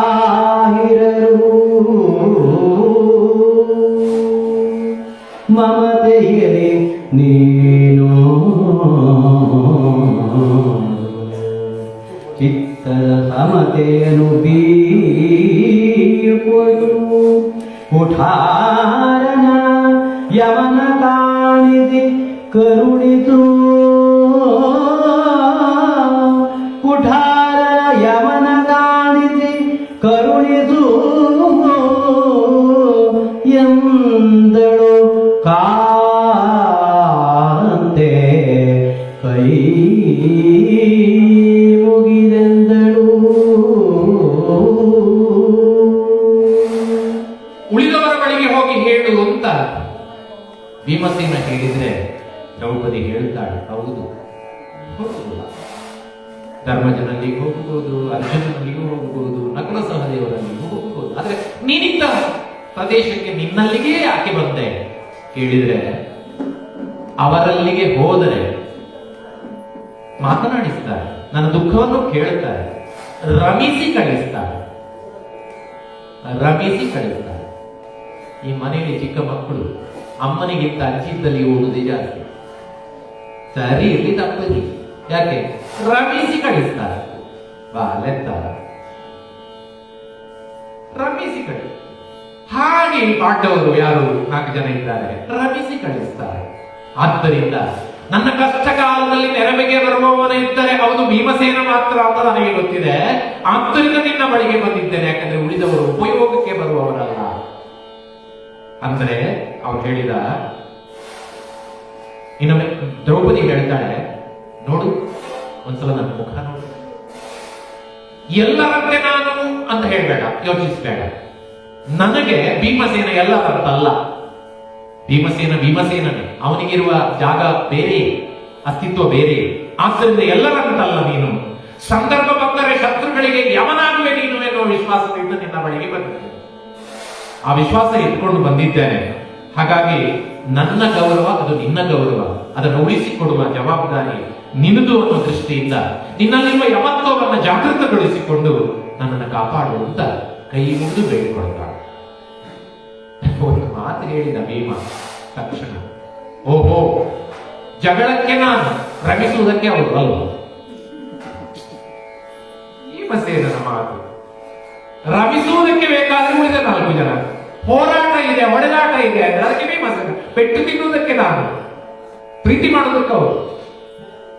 ಇದು ನಾನು ಎಲ್ಲರಂತೆ, ನಾನು ಅದಕ್ಕೇನು ಹೊರತಲ್ಲ, ಪಾಂಡವರು ಅಂದ್ರೆ ಪಂಚಪಾಂಡವರು. ಆದ್ದರಿಂದ ನನ್ನನ್ನು ನೀನು ಹೊರತು ಅಂತ ಪರಿಗಣಿಸಬೇಕಾಗಿಲ್ಲ. ನಾವು ಏನಿದ್ರು 4 ಜನ ಕೂಡ ಅಣ್ಣನಾದ ಧರ್ಮಜ ಹೇಗೆ ಹೇಳುತ್ತಾನೋ ಹಾಗೆ ನಡ್ಕೊಳ್ಳುವ, ಅದನ್ನ ಮೀರಿ ನಡೆಯುವವರಲ್ಲ. ಆದ್ದರಿಂದ ಹೋಗು, ಅವ್ರ ಹತ್ರ ಹೇಳು, ಮುಖ್ಯವಾಗಿ ಅವನ ಹತ್ರ ಹೇಳು, ದೊಡ್ಡವನ ಹತ್ರವೇ ಹೇಳು, ಯಾಕಂದ್ರೆ ರೇಖೆ ಹಾಕುದವಲ್ಲ. ಆದ್ದರಿಂದ ಅವನ ಹತ್ರವೇ ಹೇಳು ಅಂತ ಹೇಳಿದ್ರೆ ದ್ರೌಪದಿ ವ್ಯಂಗ್ಯವಾಗಿ ಹೇಳುತ್ತಾಳೆ, ಅಯ್ಯೋ ನನ್ನ ಸ್ಥಿತಿಯೇ ನಿಮ್ಮ ಸ್ಥಿತಿಯೇ. ಹೆಂಡತಿಯ ಹರಿಬದಲಿ ಒಬ್ಬನೇ ಗಂಡು ಗೂಸೆ, ವೈರಿಯನು ಕಡಿ ಖಂಡವನು ಮಾಡುವನು, ಮೇ ತನ್ನ ಒಡಲನು ಇಕ್ಕುವನು, ಗಂಡರೈವರು 3 ಲೋಕದ ಗಂಡರು, ಗಂಡರೈವರು 3 ಲೋಕದ ಗಂಡರು, ಒಬ್ಬಳನು ಆಳಲಾರಿ, ಗಂಡರೋ ನೀವು ಭಂಡರೋ, ಗಂಡರೋ ನೀವು ಭಂಡರೋ, ಹೇಳು ಹೇಳು ಹೇಳೆಂದಳು ಇಂದುಮುಖಿ.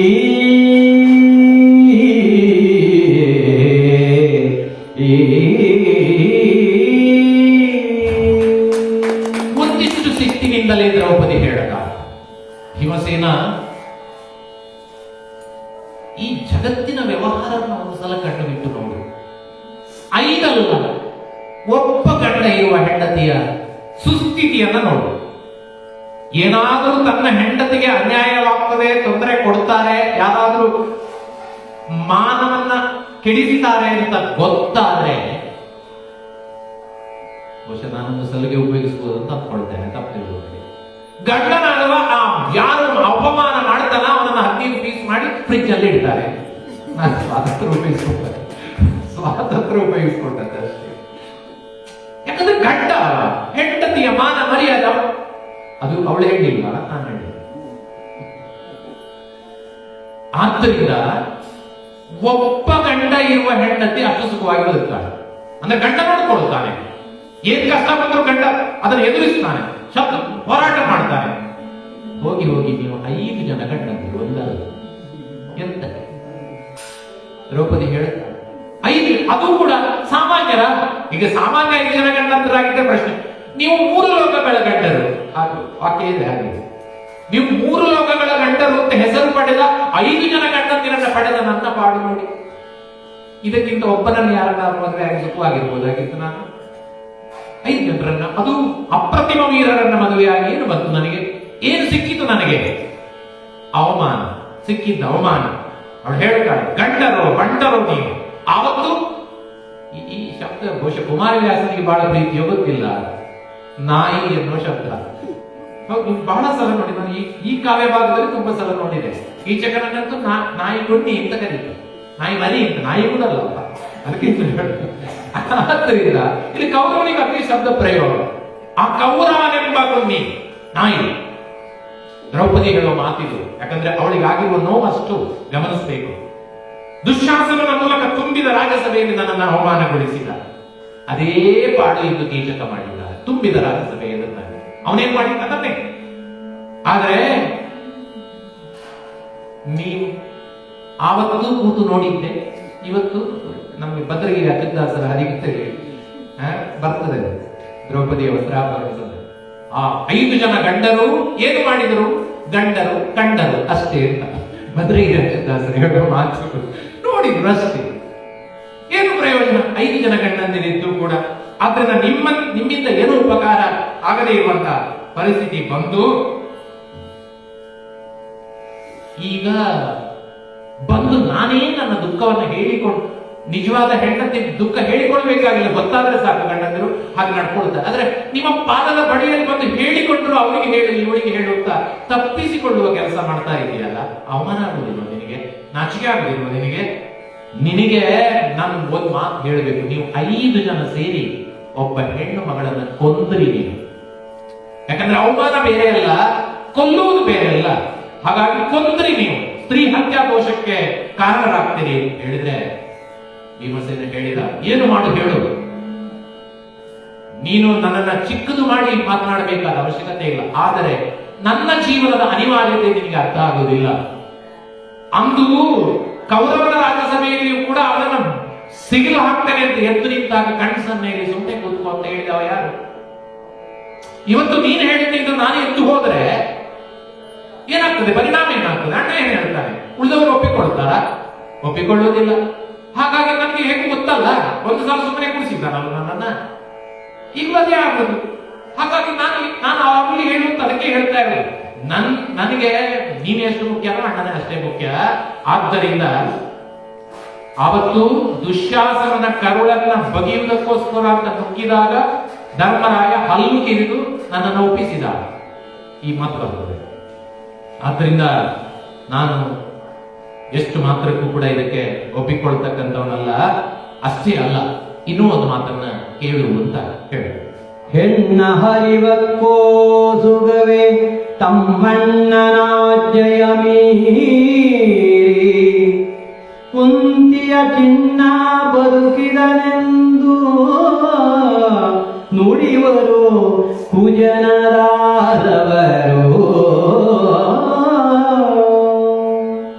ಅಣ್ಣನ ಮರಿಗೆ ದೂರುವುದು ನಾ ಉನ್ನದುರಿಯು ರಾಯನಾಜ್ಞೆಯ ಕಣ್ಣಿಯಲಿ ಬಿಗಿ ಒಡೆದು ಕೆಳೆದೆವು. ರಾಯನ ಆಜ್ಞೆಯ ಕಣ್ಣಿಯಲಿ ಬಿಗಿ ಒಡೆದು ಕೆಳೆದೆವು. ಕಾತೆ ಕೇಳು ಕೇಳು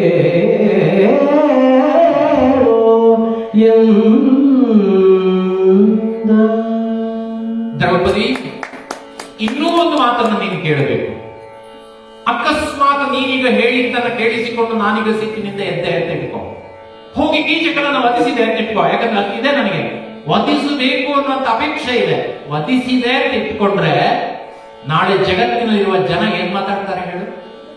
ಹೆಂಡತಿ ಮಾತು ಕೇಳಿಕೊಂಡು ಅಣ್ಣನ ವಿರುದ್ಧವಾಗಿ ನಡ್ಕೊಂಡ ಅಂತ ಹೇಳಿ ಬೇಕಾ? ಅಣ್ಣ ಹೇಳಿದ ಮಾತನ್ನ ತಪ್ಪಿ ಹೆಂಡತಿ ಮಾತು, ಈ ಗಂಡಂದಿರ ಅವಸ್ಥೆ ಇದು. ಮದುವೆ ಆದ್ಮೇಲೆ ಅಮ್ಮನ ಮಾತು ಕೇಳೋದು, ಹೆಂಡತಿ ಮಾತು ಕೇಳೋದು. ಲೋಕದ ಜನ ಏನ್ ಮಾತಾಡ್ತಾರೆ ಅಂತ ಬಹಳ ಕಷ್ಟದ ಕೆಲಸ. ನನಗೆ ವಿವರಿಸಲಿಲ್ಲ, ಸುಮ್ಮನೆ ಹೇಳಿದೆ. ಹಾಗಾಗಿ ಅಣ್ಣನ ಹೆಂಡತಿಯ ಮಾತು ಕೇಳಿ ಕುಂತಿ ಪುತ್ರ ಭೀಮ ಅಣ್ಣನಾಜ್ಞೆಯನ್ನು ನೀಡಿದ ಅಂತ ಲೋಕದ ಜನ ಆಡಿಕೊಳ್ಳುವ ಹಾಗೆ ಆಗಬಾರದು. ಇದು ನನ್ನ ಅಪೇಕ್ಷೆ. ಆದ್ದರಿಂದ ಅಣ್ಣನಾದ ಧರ್ಮನಿಜನಿಗೆ ದೂರು ಕೊಡು. ಅವನೇ ಹೇಳಿದ್ರೆ ಹಾಗಂತ ಹೇಳಿ ನೆನಪಿಟ್ಟುಕೋ, ಒಂದು ರೀತಿಯಲ್ಲಿ ಅಣ್ಣನ ಸ್ಥಿತಿ ಅಥವಾ ಈ ಅಜ್ಞಾತವಾಸದ ಪರಿಸ್ಥಿತಿ, ಒಟ್ಟು ನನ್ನ ಪರಿಸ್ಥಿತಿ ಹೇಗಿದೆ ಅಂದ್ರೆ ಕೆಂಡವನ್ನ ಮಡಿಲಲ್ಲಿ ಕಟ್ಟಿಕೊಂಡು ಕುಳಿತುಕೊಳ್ಳುವ ಸ್ಥಿತಿ ನನಗೆ. ಒಳಗಡೆ ಕುದಿತಾ ಇದೆ, ನೋವಿದೆ. ಈಗಾಗಲೇ ಅಲ್ಲಿ ಮಾಡಿದ ಪ್ರತಿಜ್ಞೆಯನ್ನೇ ಪೂರ್ತಿ ಮಾಡ್ಲಿಕ್ಕಾಗಲಿಲ್ಲ, ಇನ್ನು ಇನ್ನೊಂದು ಕೆಲಸ. ಹಾಗಾಗಿ ಗಂಡಸುತನದ ಗರ್ವದ ಮಾತನ್ನು ನಾನು ಆಡುವ ಪರಿಸ್ಥಿತಿಯಲ್ಲಿಲ್ಲ, ಈಗ ಉಂಟು ನನಗೆ. ಹಾಗಂತ ಹೇಳ್ತೇನೆ, ಧರ್ಮ ಗಿರ್ಮ ಅಂತ ಮಾತಾಡುವ ಜನ ಅಲ್ಲ. ಕೀಚಕ ಸಾಯ್ಬೇಕು, ಕೀಚಕನನ್ನ ಕೊಲ್ಲಬೇಕು, ಅದಕ್ಕೋಸ್ಕರ ಅಣ್ಣನಲ್ಲಿ ಹೋಗಿ ಹೇಳು. ಯಾಕೆ ಕೀಚಕ ಸಾಯ್ಬೇಕು ಅಂತ ನನಗಿದೆ, ಆದ್ರೆ ಅಣ್ಣನ ಮಾತನ್ನು ನಾನು ಇರ್ಲಾರೆ.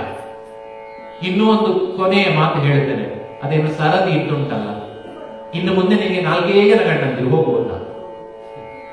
ಸರದಿ ಏನಿದ್ರು ಅವರಿಗೆ, ನನಗೆ ಬೇಡ, ಸರದಿ ಬೇಡ. ಹಾಗಾಗಿ 4 ಜನ ಗಂಡಂದಿರು ತಿಳ್ಕೊ, ಆ 4 ಜನರಲ್ಲಿ ಈ ಕೆಲಸ ಯಾರು ಮಾಡ್ತಾರೆ ನೋಡೋಣ, ಹೋಗುದೂರು ಕೊಡು ಅಣ್ಣನಿಗೆ ಅಂತ ಹೇಳಿಬಿಟ್ಟ. ಆದ್ರಿಂದ ನನ್ನ ಹತ್ರ ಏನು ಮಾತಾಡಿ ಪ್ರಯೋಜನ ಇಲ್ಲ ಅಂತ ಹೇಳಿದ್ದು. ಇದನ್ನು ಕೇಳಿಸಿಕೊಂಡ ದ್ರೌಪದಿಯ ಸ್ಥಿತಿ,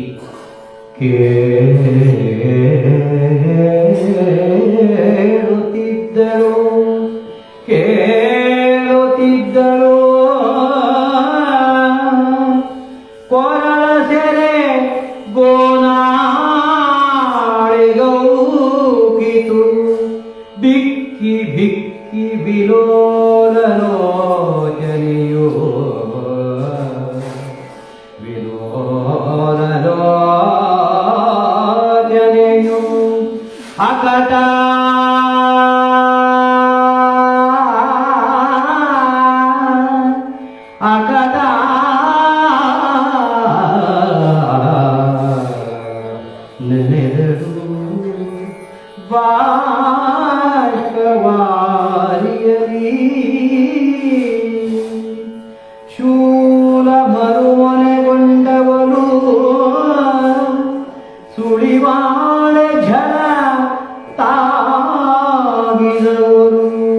ಉದರ ಜ್ವಾಲೆ ನೆತ್ತಿಗೆ ನಿರುಕೆ ಉದರ ಜ್ವಾಲೆ ನೆತ್ತಿಗೆ ನಿರುಕೆ ಹರುವಿದಳು ಅಬಲೆ ಬಿಸು ಸುಯ್ದು ಬಿಸು ಸುಯ್ದು ಅವಳೆ ಹಲುವಿದಳು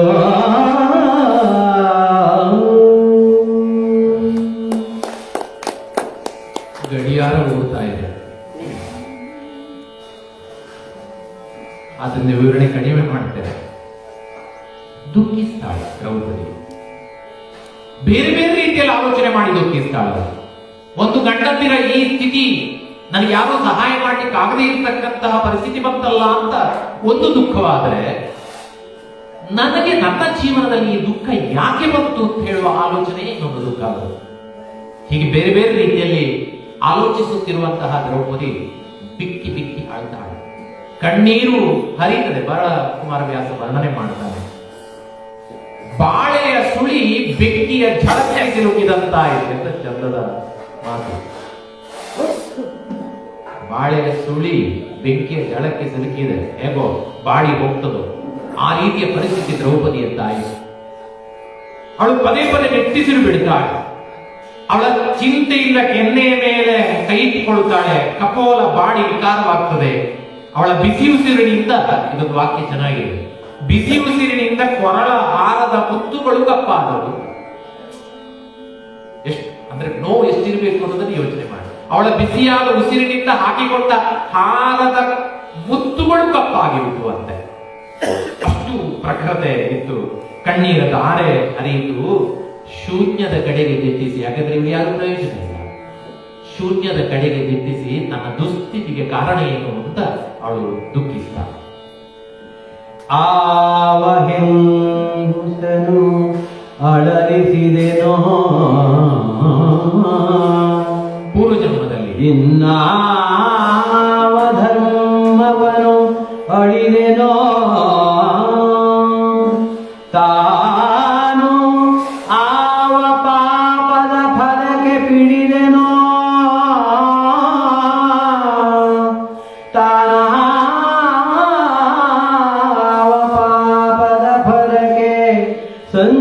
ಸಂಚಕಾರವನು ಪಿಡಿದೆನೋ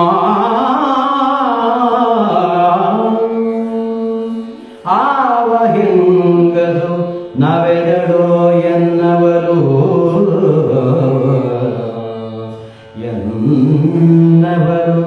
ಆವ ಹಿಂಗದು ನವೆದಡೋ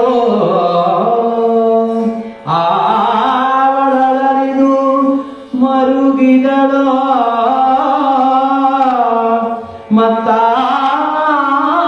ಮತ್ತಾವಳು ಎನ್ನಂದದಲ್ಲಿ ಪಡೆದವಳು ಉಂಟೆ ಲೋಕದಲ್ಲಿ.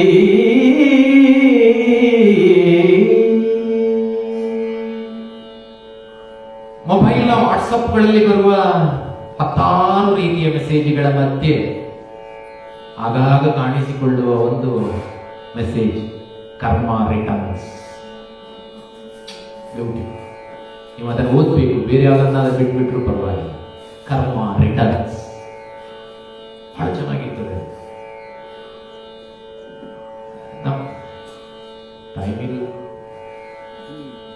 ನಮ್ಮಲ್ಲಿ ತಾಪತ್ರಯ ಅಂತಿದೆ. ಇದನ್ನ ಈ ತಾಪತ್ರಯ ಅನ್ನುವ ಶಬ್ದವನ್ನು ನೀವು ಅರ್ಥ ಮಾಡಿಕೊಂಡ್ರು ಜೀವನದಲ್ಲಿ ಬಹಳ ಸಂಗತಿಗಳು ಗೊತ್ತಾಗ್ತದೆ. ನಮಗೆ ನಾವು ಅರ್ಥ ಮಾಡ್ಕೊಳ್ಳೋದಿಲ್ಲ. ಕೆಲಸದಲ್ಲಿ ದೇವರಿಗೆ ಎಂತ ಬೈಯುದು ನಾವು. ಇಷ್ಟು ಧರ್ಮ ಆಚರಣೆ, ಇಷ್ಟು ಪೂಜೆ ಪುನಸ್ಕಾರ ಎಲ್ಲ ಮಾಡಿದ್ರು ಅದು ಕಷ್ಟ ನಮಗೆ ಯಾಕೆ ಬರುತ್ತೆ? ಕಾರಣ ಉತ್ತರ ಅಲ್ಲಿದೆ, ತಾಪತ್ರಯದಲ್ಲಿ. ತಾಪತ್ರಯ ಕಷ್ಟಗಳು ಮೂರು ರೀತಿಯಲ್ಲಿ ಬರುವುದು. ಎಲ್ಲ ಕಷ್ಟಗಳನ್ನು ದೇವರು ಪರಿಹರಿಸಲಿಕ್ಕೆ ಆಗುದಿಲ್ಲ, ನೆನಪಿಟ್ಕೊಳ್ಬೇಕು. ಆದಿಭೌತಿಕ, ಆಧ್ಯಾತ್ಮಿಕ, ಆದಿದೈವಿಕ. ನಿಮ್ಮ ಮನೆಯ ಬಾವಿಯ ನೀರನ್ನ ನೀವೇ ಹಾಳು ಮಾಡಿದ್ರೆ ದೇವರು ಬಂದು ಕ್ಲೀನ್ ಮಾಡೋದಿಲ್ಲ. ನೀವೇ ಜ್ವರ ಅನುಭವಿಸಬೇಕು, ನೀವೇ ಕೆಮ್ಮಬೇಕು. ಯಾಕೆ ತಪ್ಪು ಮಾಡಿದ್ ನೀವೇ. ಭೌತಿಕ, ಸುತ್ತಮುತ್ತ ಸ್ವಚ್ಛವಾಗಿ ಇಟ್ಕೊಳ್ಬೇಕು. ಸ್ವಚ್ಛವಾಗಿ ಇಟ್ಕೊಂಡ್ರೆ ಖುಷಿ ಆಗಿರ್ತೀರಿ. ಇದಕ್ಕೆ ದೇವರು ಬರುವುದಿಲ್ಲ. ದೇವರನ್ನು ದೂರಬೇಡಿ ನೀವು. ಎರಡನೇದು ಆದಿ ದೈವಿಕ ನಿಮ್ಮನ್ನ ಪರೀಕ್ಷೆ, ಅದಕ್ಕೆ ಬೇಕು ದೇವರು ನಿಮ್ಮನ್ನ ಪರೀಕ್ಷೆ ಮಾಡ್ಲಿಕ್ಕೋಸ್ಕರ. ದೇವರು ನಿಮ್ಮನ್ನ ಸತ್ವ ಪರೀಕ್ಷೆ ಮಾಡ್ಲಿಕ್ಕೋಸ್ಕರ. ಬಂಗಾರದ ಕೊಳಪನ್ನ ಹೆಚ್ಚಿಸಿದ ಹಾಗೆ ಬರುವ ದೇವರು ಕಷ್ಟ ಕೊಡುವುದು. ಅದಕ್ಕೆ ಹೇಳ್ತೇವೆ, ಕಂಬಳದ ಕೋಣಗಳನ್ನು ಓಡಿಸುವಾಗ ಯಜಮಾನ ಹೊಡಿತಾನೆ. ಉದ್ದೇಶ ಏನು? ಫಸ್ಟ್ ಬರಬೇಕು ಅಂತ. ದೇವರು ನಿಮಗೆ ಕಷ್ಟ ಕೊಡ್ತಾನೆ. ಯಾಕೆ? ಜೀವನದಲ್ಲೂ ನೀವು ಫಸ್ಟ್ ಬರಬೇಕು ಅಂತ ಉದ್ದೇಶ ಅದು. ಆದ್ರೆ ಕೊನೆಯದಿದೆ ನೋಡಿ, ವೆರಿ ಬ್ಯೂಟಿಫುಲ್. ಮೂರನೇದು ಆಧ್ಯಾತ್ಮಿಕ. ತಾಪತ್ರಯಗಳಲ್ಲಿ ಕೊನೆಯದು ಆಧ್ಯಾತ್ಮಿಕ. ನಾವು ಪೂರ್ವ ಜನ್ಮದಲ್ಲಿ ಮಾಡಿದ ಯಾವುದೋ ಪಾಪ ಕರ್ಮ ಈ ಜನ್ಮದಲ್ಲಿ ನಮಗೆ ಫಲ ಕೊಡ್ತದೆ. ಪೂರ್ವ ಜನ್ಮದ ಯಾಗಬೇಕು ಅಂತಿಲ್ಲ, ಈ ಜನ್ಮದ್ದು. ಜನ್ಮ ಜನ್ಮ ಅಂತಾರ ಹೇಳೋದು. ಒಂದು ಜನ್ಮ ಈ ಜನ್ಮದ್ದು, ಇನ್ನೊಂದು ಜನ್ಮ ಅಂತಾರೆ. ಈ ಜನ್ಮದಲ್ಲಿ ಮಾಡಿದ್ದಿರ್ಬೋದು, ಪೂರ್ವ ಜನ್ಮಗಳಲ್ಲಿ ಮಾಡಿದ್ದಿರ್ಬೋದು. ಅದರ ಪಾಪದ ಫಲವನ್ನ ಯಾರೂ ತಪ್ಪಿಸ್ಲಿಕ್ಕೆ ಸಾಧ್ಯ ಇಲ್ಲ, ನಾವು ಅನುಭವಿಸಲೇಬೇಕು. ಆದ್ರಿಂದ ಧರ್ಮಾತ್ಮರಿಗೂ ಕಷ್ಟ ಬರುವುದು. ಯಾರು ಏನು ಮಾಡ್ಲಿಕ್ಕೆ ಆಗುದಿಲ್ಲ. ನಳನೇ ಕಷ್ಟ ಬಂದಿಲ್ಲ, ಎಂತ ಸಜ್ಜನ ಕಷ್ಟ ಬರ್ತದೆ. ಕಷ್ಟ ಜೀವನದಲ್ಲಿ ಬರ್ತದೆ, ಎದುರಿಸಬೇಕು, ಅನುಭವಿಸಬೇಕು. ಇದನ್ನ ಯೋಚನೆ ಮಾಡ್ತಾಳೆ ಈ ದ್ರೌಪದಿ. ಅವಳು ಹೇಳ್ತಾಳೆ, ಅಯ್ಯೋ ಯಾವ ಹೆಂಗಸನ್ನ ದುಃಖ ಪಡುವಂತೆ ಮಾಡಿದ್ದೇನೋ ಹಿಂದಿನ ಜನ್ಮದಲ್ಲಿ ಅಥವಾ ಹಿಂದೆ ಯಾರನ್ನೋ ದುಃಖ ಪಡುವ ಹಾಗೆ ಮಾಡಿದ್ದರಿಂದ ಇವತ್ತು ನನಗೆ ದುಃಖ. ಯಾವ ವ್ರತವನ್ನ ಆಚರಿಸುವವರ ವ್ರತವನ್ನ ಅಥವಾ ನಾನೇ ಆಚರಿಸುವ ವ್ರತವನ್ನ ಭಂಗಪಡಿಸಿದ್ನೋ, ವ್ರತವನ್ನ ಮುರಿದಿದ್ನೋ, ಅಥವಾ ಯಾವ ಪಾಪ ನನಗಿರಲಿ. ಅಯ್ಯೋ ಇದು ಭಯಂಕರ ಸೂಕ್ಷ್ಮ ಇದೆ. ಎಷ್ಟು ಸಲ ಅಂದ್ಕೊಳ್ತೇವೆ ನಾವು, ಮಗನಿಗೆ 4 ಬಿಟ್ಟು ಒಳ್ಳೆ ಪಾಪ ಬಂದ್ರೆ ಬರಲಿ, ಬರ್ತದೆ, ಬರಲಿದ್ರೆ ಬರ್ತದೆ, ಅನುಭವಿಸಬೇಕಾಗುತ್ತೆ. ಬೇರೆಯವ್ರು ಯಾವುದೋ ಪಾಪವನ್ನು ನಿಮ್ಮ ತಲೆಯ ಮೇಲೆ ಹೇಳ್ಕೊಂಡಿದ್ರೆ ಅದನ್ನು ಅನುಭವಿಸಬೇಕಲ್ಲ, ಅದನ್ನು ಅನುಭವಿಸಬೇಕು. ಹೀಗೆ ಈ ರೀತಿ ಬೇರೆ ಬೇರೆ ರೀತಿಯಿಂದ ಈ ನೋವುಗಳು ಅನ್ನೋದು ಬಂದಿದೆ. ಅದನ್ನೀಗ ಅನುಭವಿಸ್ತಾ ಇದ್ದೇನೆ ಅಂತ ಕಾಣ್ತದೆ. ಅನುಭವಿಸಬೇಕು ನಾವು ಅಂತ ಮರುಗಿ ಅವಳು ಹೇಳ್ತಾಳೆ, ನನ್ನಂತಹ ಮಗಳನ್ನ, ಇಂತಹ ಒಂದು ದುಸ್ಥಿತಿಯಲ್ಲಿರುವ ಮಗಳನ್ನ ಇನ್ಯಾರೂ ಪಡೆಯಬಾರದು. ಅಷ್ಟೇ ಅಲ್ಲ, ನನ್ನಂತೆ ಅಪಮಾನಗೊಳ್ಳುವ ಹೆಂಗಸರು ಇನ್ನು ಮುಂದೆ ಈ ಜಗತ್ತಿನಲ್ಲಿ ಹುಟ್ಟದೇ ಇರಲಿ. ದ್ರೌಪದಿ ಹೇಳ್ತಾಳೆ, ಭೀಮನಂತೆ ಅಸಹಾಯಕನಾದ ಪರಮವೀರರೂ ಇನ್ನು ಮೇಲೆ ಹುಟ್ಟದಿರಲಿ. ಭೀಮನ ಎದುರು ಹೇಳುವುದು ಅಸಹಾಯ ವೀರ, ಎರಡರ ಅರ್ಥದಲ್ಲಿ. ಒಂದು ಹೆಲ್ಪ್ಲೆಸ್ ವೀರ, ಇನ್ನೊಂದು ಅಸಹಾಯ ವೀರ ಅಂದ್ರೆ ಅವನಿಗೆ ಯಾರಿಗೂ ಸಹಾಯ ಬೇಡ, ತಾನೇ ಏನಾದ್ರು ಮಾಡಬಲ್ಲ ಅಂತ ಒಂದು. ಇನ್ನೊಂದು ಏನು ಮಾಡ್ಲಿಕ್ಕಾಗದೇ ಇರುವಂತಹ ವೀರ ಅವನು. ನನ್ನಂತೆ ಪಾಂಡವರಂತೆ ಬರೇ ದುಃಖದಲ್ಲಿ ಮುಳುಗಿ ಕೊರಗುವವರು ಇನ್ನು ಮುಂದೆ ಯಾರು ಹುಟ್ಟಲಾರರು, ಹುಟ್ಟಬಾರದು ಅಂತ ಅವಳು ದುಃಖಿಸ್ತಾಳೆ. ಮತ್ತು ಕೊನೆಗೆ ಯೋಚನೆ ಮಾಡ್ತಾಳೆ, ಹಾಗಾದ್ರೆ ಇನ್ನು ಒಂದೇ ದಾರಿ. ಮೊದಲೇ ಯೋಚನೆ ಮಾಡ್ಕೊಂಡು ಬಂದಿದ್ದೇನೆ, ಕೊನೆಯ ಅವಕಾಶ ಭೀಮ, ಇಲ್ಲದೇ ಇದ್ದರೆ ಸಾವು. ಮಂದಿಗೆಳೆದನು ಪಾಪಿ ಕೌರವನು, ಅಂದು ಮುಂದರೆ ಬಿಡಿದು ಸೈಂಧವ ಬಂದು, ಬಳಿಕ ಅರಣ್ಯವಾಸಗಳು ಎನ್ನನು ಎಳೆದೊಯ್ದ. ಇಂದು ಕೀಚಕ ನಾಯಕಾರಲಿ ನೊಂದೆ ನಾನು, ಈ 3 ಬಾರಿಯೇ ಬಂದ ಭಂಗವ ಸಾಗೋ. ಈ 3 ಬಾರಿಯೇ ಬಂದ ಭಂಗವ ಸಾಕು ಸಾಕೆನುತ ಬಸವಳಿದಳು ಇಂದು ಮುಖಿಯೇ. ದುಃಖಿಸ್ತಾಳೆ ದ್ರೌಪದಿ. ಎಂತಹ ಘೋರವಾದಂತಹ ಅವಮಾನಗಳನ್ನು ನಾನು ಎದುರಿಸಬೇಕಾಗಿ ಬಂತು. ಆವತ್ತು ರಾಜ್ಯಸಭೆಯಲ್ಲಿ ಧೃತರಾಷ್ಟ್ರಾದಿಗಳು, ಎಂತ ಮಹಾನ್ ವೀರರು, ಶ್ರೇಷ್ಠರು, ಜ್ಞಾನಿಗಳು ಕುಳಿತಿರ್ತಕ್ಕಂಥ ರಾಜ್ಯಸಭೆಯಲ್ಲಿ ಆದಂತಹ ಅವಮಾನ. ಎರಡನೆಯ ಸಂದರ್ಭ ಅರಣ್ಯವಾಸದಲ್ಲಿರುವಾಗ ಸೈತವನನ್ನ ಹೊತ್ತುಕೊಂಡು ಹೋದ ಅವಮಾನ. ವಿವರಣೆ ಕೇಳಬೇಡಿ ನನ್ನ ಹತ್ರ, ಗೊತ್ತಿಲ್ಲ. ಮತ್ತು ಮೂರನೆಯದು, ಈ ತುಂಬಿದ ರಾಜ್ಯಸಭೆಯ ಎದುರಿನಲ್ಲಿ ತೀರಾ ಕ್ಷಣಿಕವಾದಂತಹ ರೀತಿಯಲ್ಲಿ, ಕ್ಷುಲ್ಲಕವಾದಂತಹ ರೀತಿಯಲ್ಲಿ ಕೀಚಕ ನನ್ನನ್ನು ಒದೆದಂತಹ ಸಂದರ್ಭ. ಇನ್ನು ಎಷ್ಟು ಅವಮಾನಗಳನ್ನು ನಾನು ಎದುರಿಸಬೇಕಾಗಿದೆ. ಆದ್ದರಿಂದ ಅವಮಾನಗಳನ್ನು ಎದುರಿಸಿ ಬದುಕುವುದಕ್ಕಿಂತ ಸಾಯುವುದಲ್ಲೇ ಇತ್ತು. ಯಾವ ವಿಷಯವನ್ನು ಕೊಡುವುದು ಸಾಯಿ, ಯಾವ ಬೆಟ್ಟದಿಂದ ಹಾರಿ ನನ್ನ ಪ್ರಾಣವನ್ನು ಕಳ್ಕೊಳ್ಳಿ, ಯಾವ ರೀತಿ ಮರಣವನ್ನು ತಂದುಕೊಡಬೇಕು ಅಂತ ಅವಳ ಯೋಚನೆ ಮಾಡ್ತಾ ಮಾಡ್ತಾ ಇರಬೇಕಾದ್ರೆ ಅವಳ ಇಡೀ ಜೀವನ ವೃತ್ತಾಂತವೇ ಅವಳಿಗೆ ನೆನಪಾಗ್ತದೆ. ಕಾರಣನು ಕೆರಳಿದೊಡೆ ಮುರಿವ ಹೆಚ್ಚಾಳು ತನದವರು ಎನ್ನನು ಒಬ್ಬಳನು ಆಡಲಾರಿರಿ ಪಾಪಿಗಳಿಗ ಅಪಕೀರ್ತಿಗಳು ಕಿರಲ ತೋಳ ಹೊರೆ ನಿಮಗೇಕೆ ನಿಮಗೆ ತೋಳ ಹೊರೆ ಏಕೆ ಭೂಮಿ ಪಾಲ ವಂಶಗಳು ಉದಿಸಲೇತಕ್ಕೆ ಕೂಡುಗೇಡಿಂಗೆ ಒಡಲ ಬರುವಿರಿ ಎಂದಳು ಇಂದುಮುಖಿ.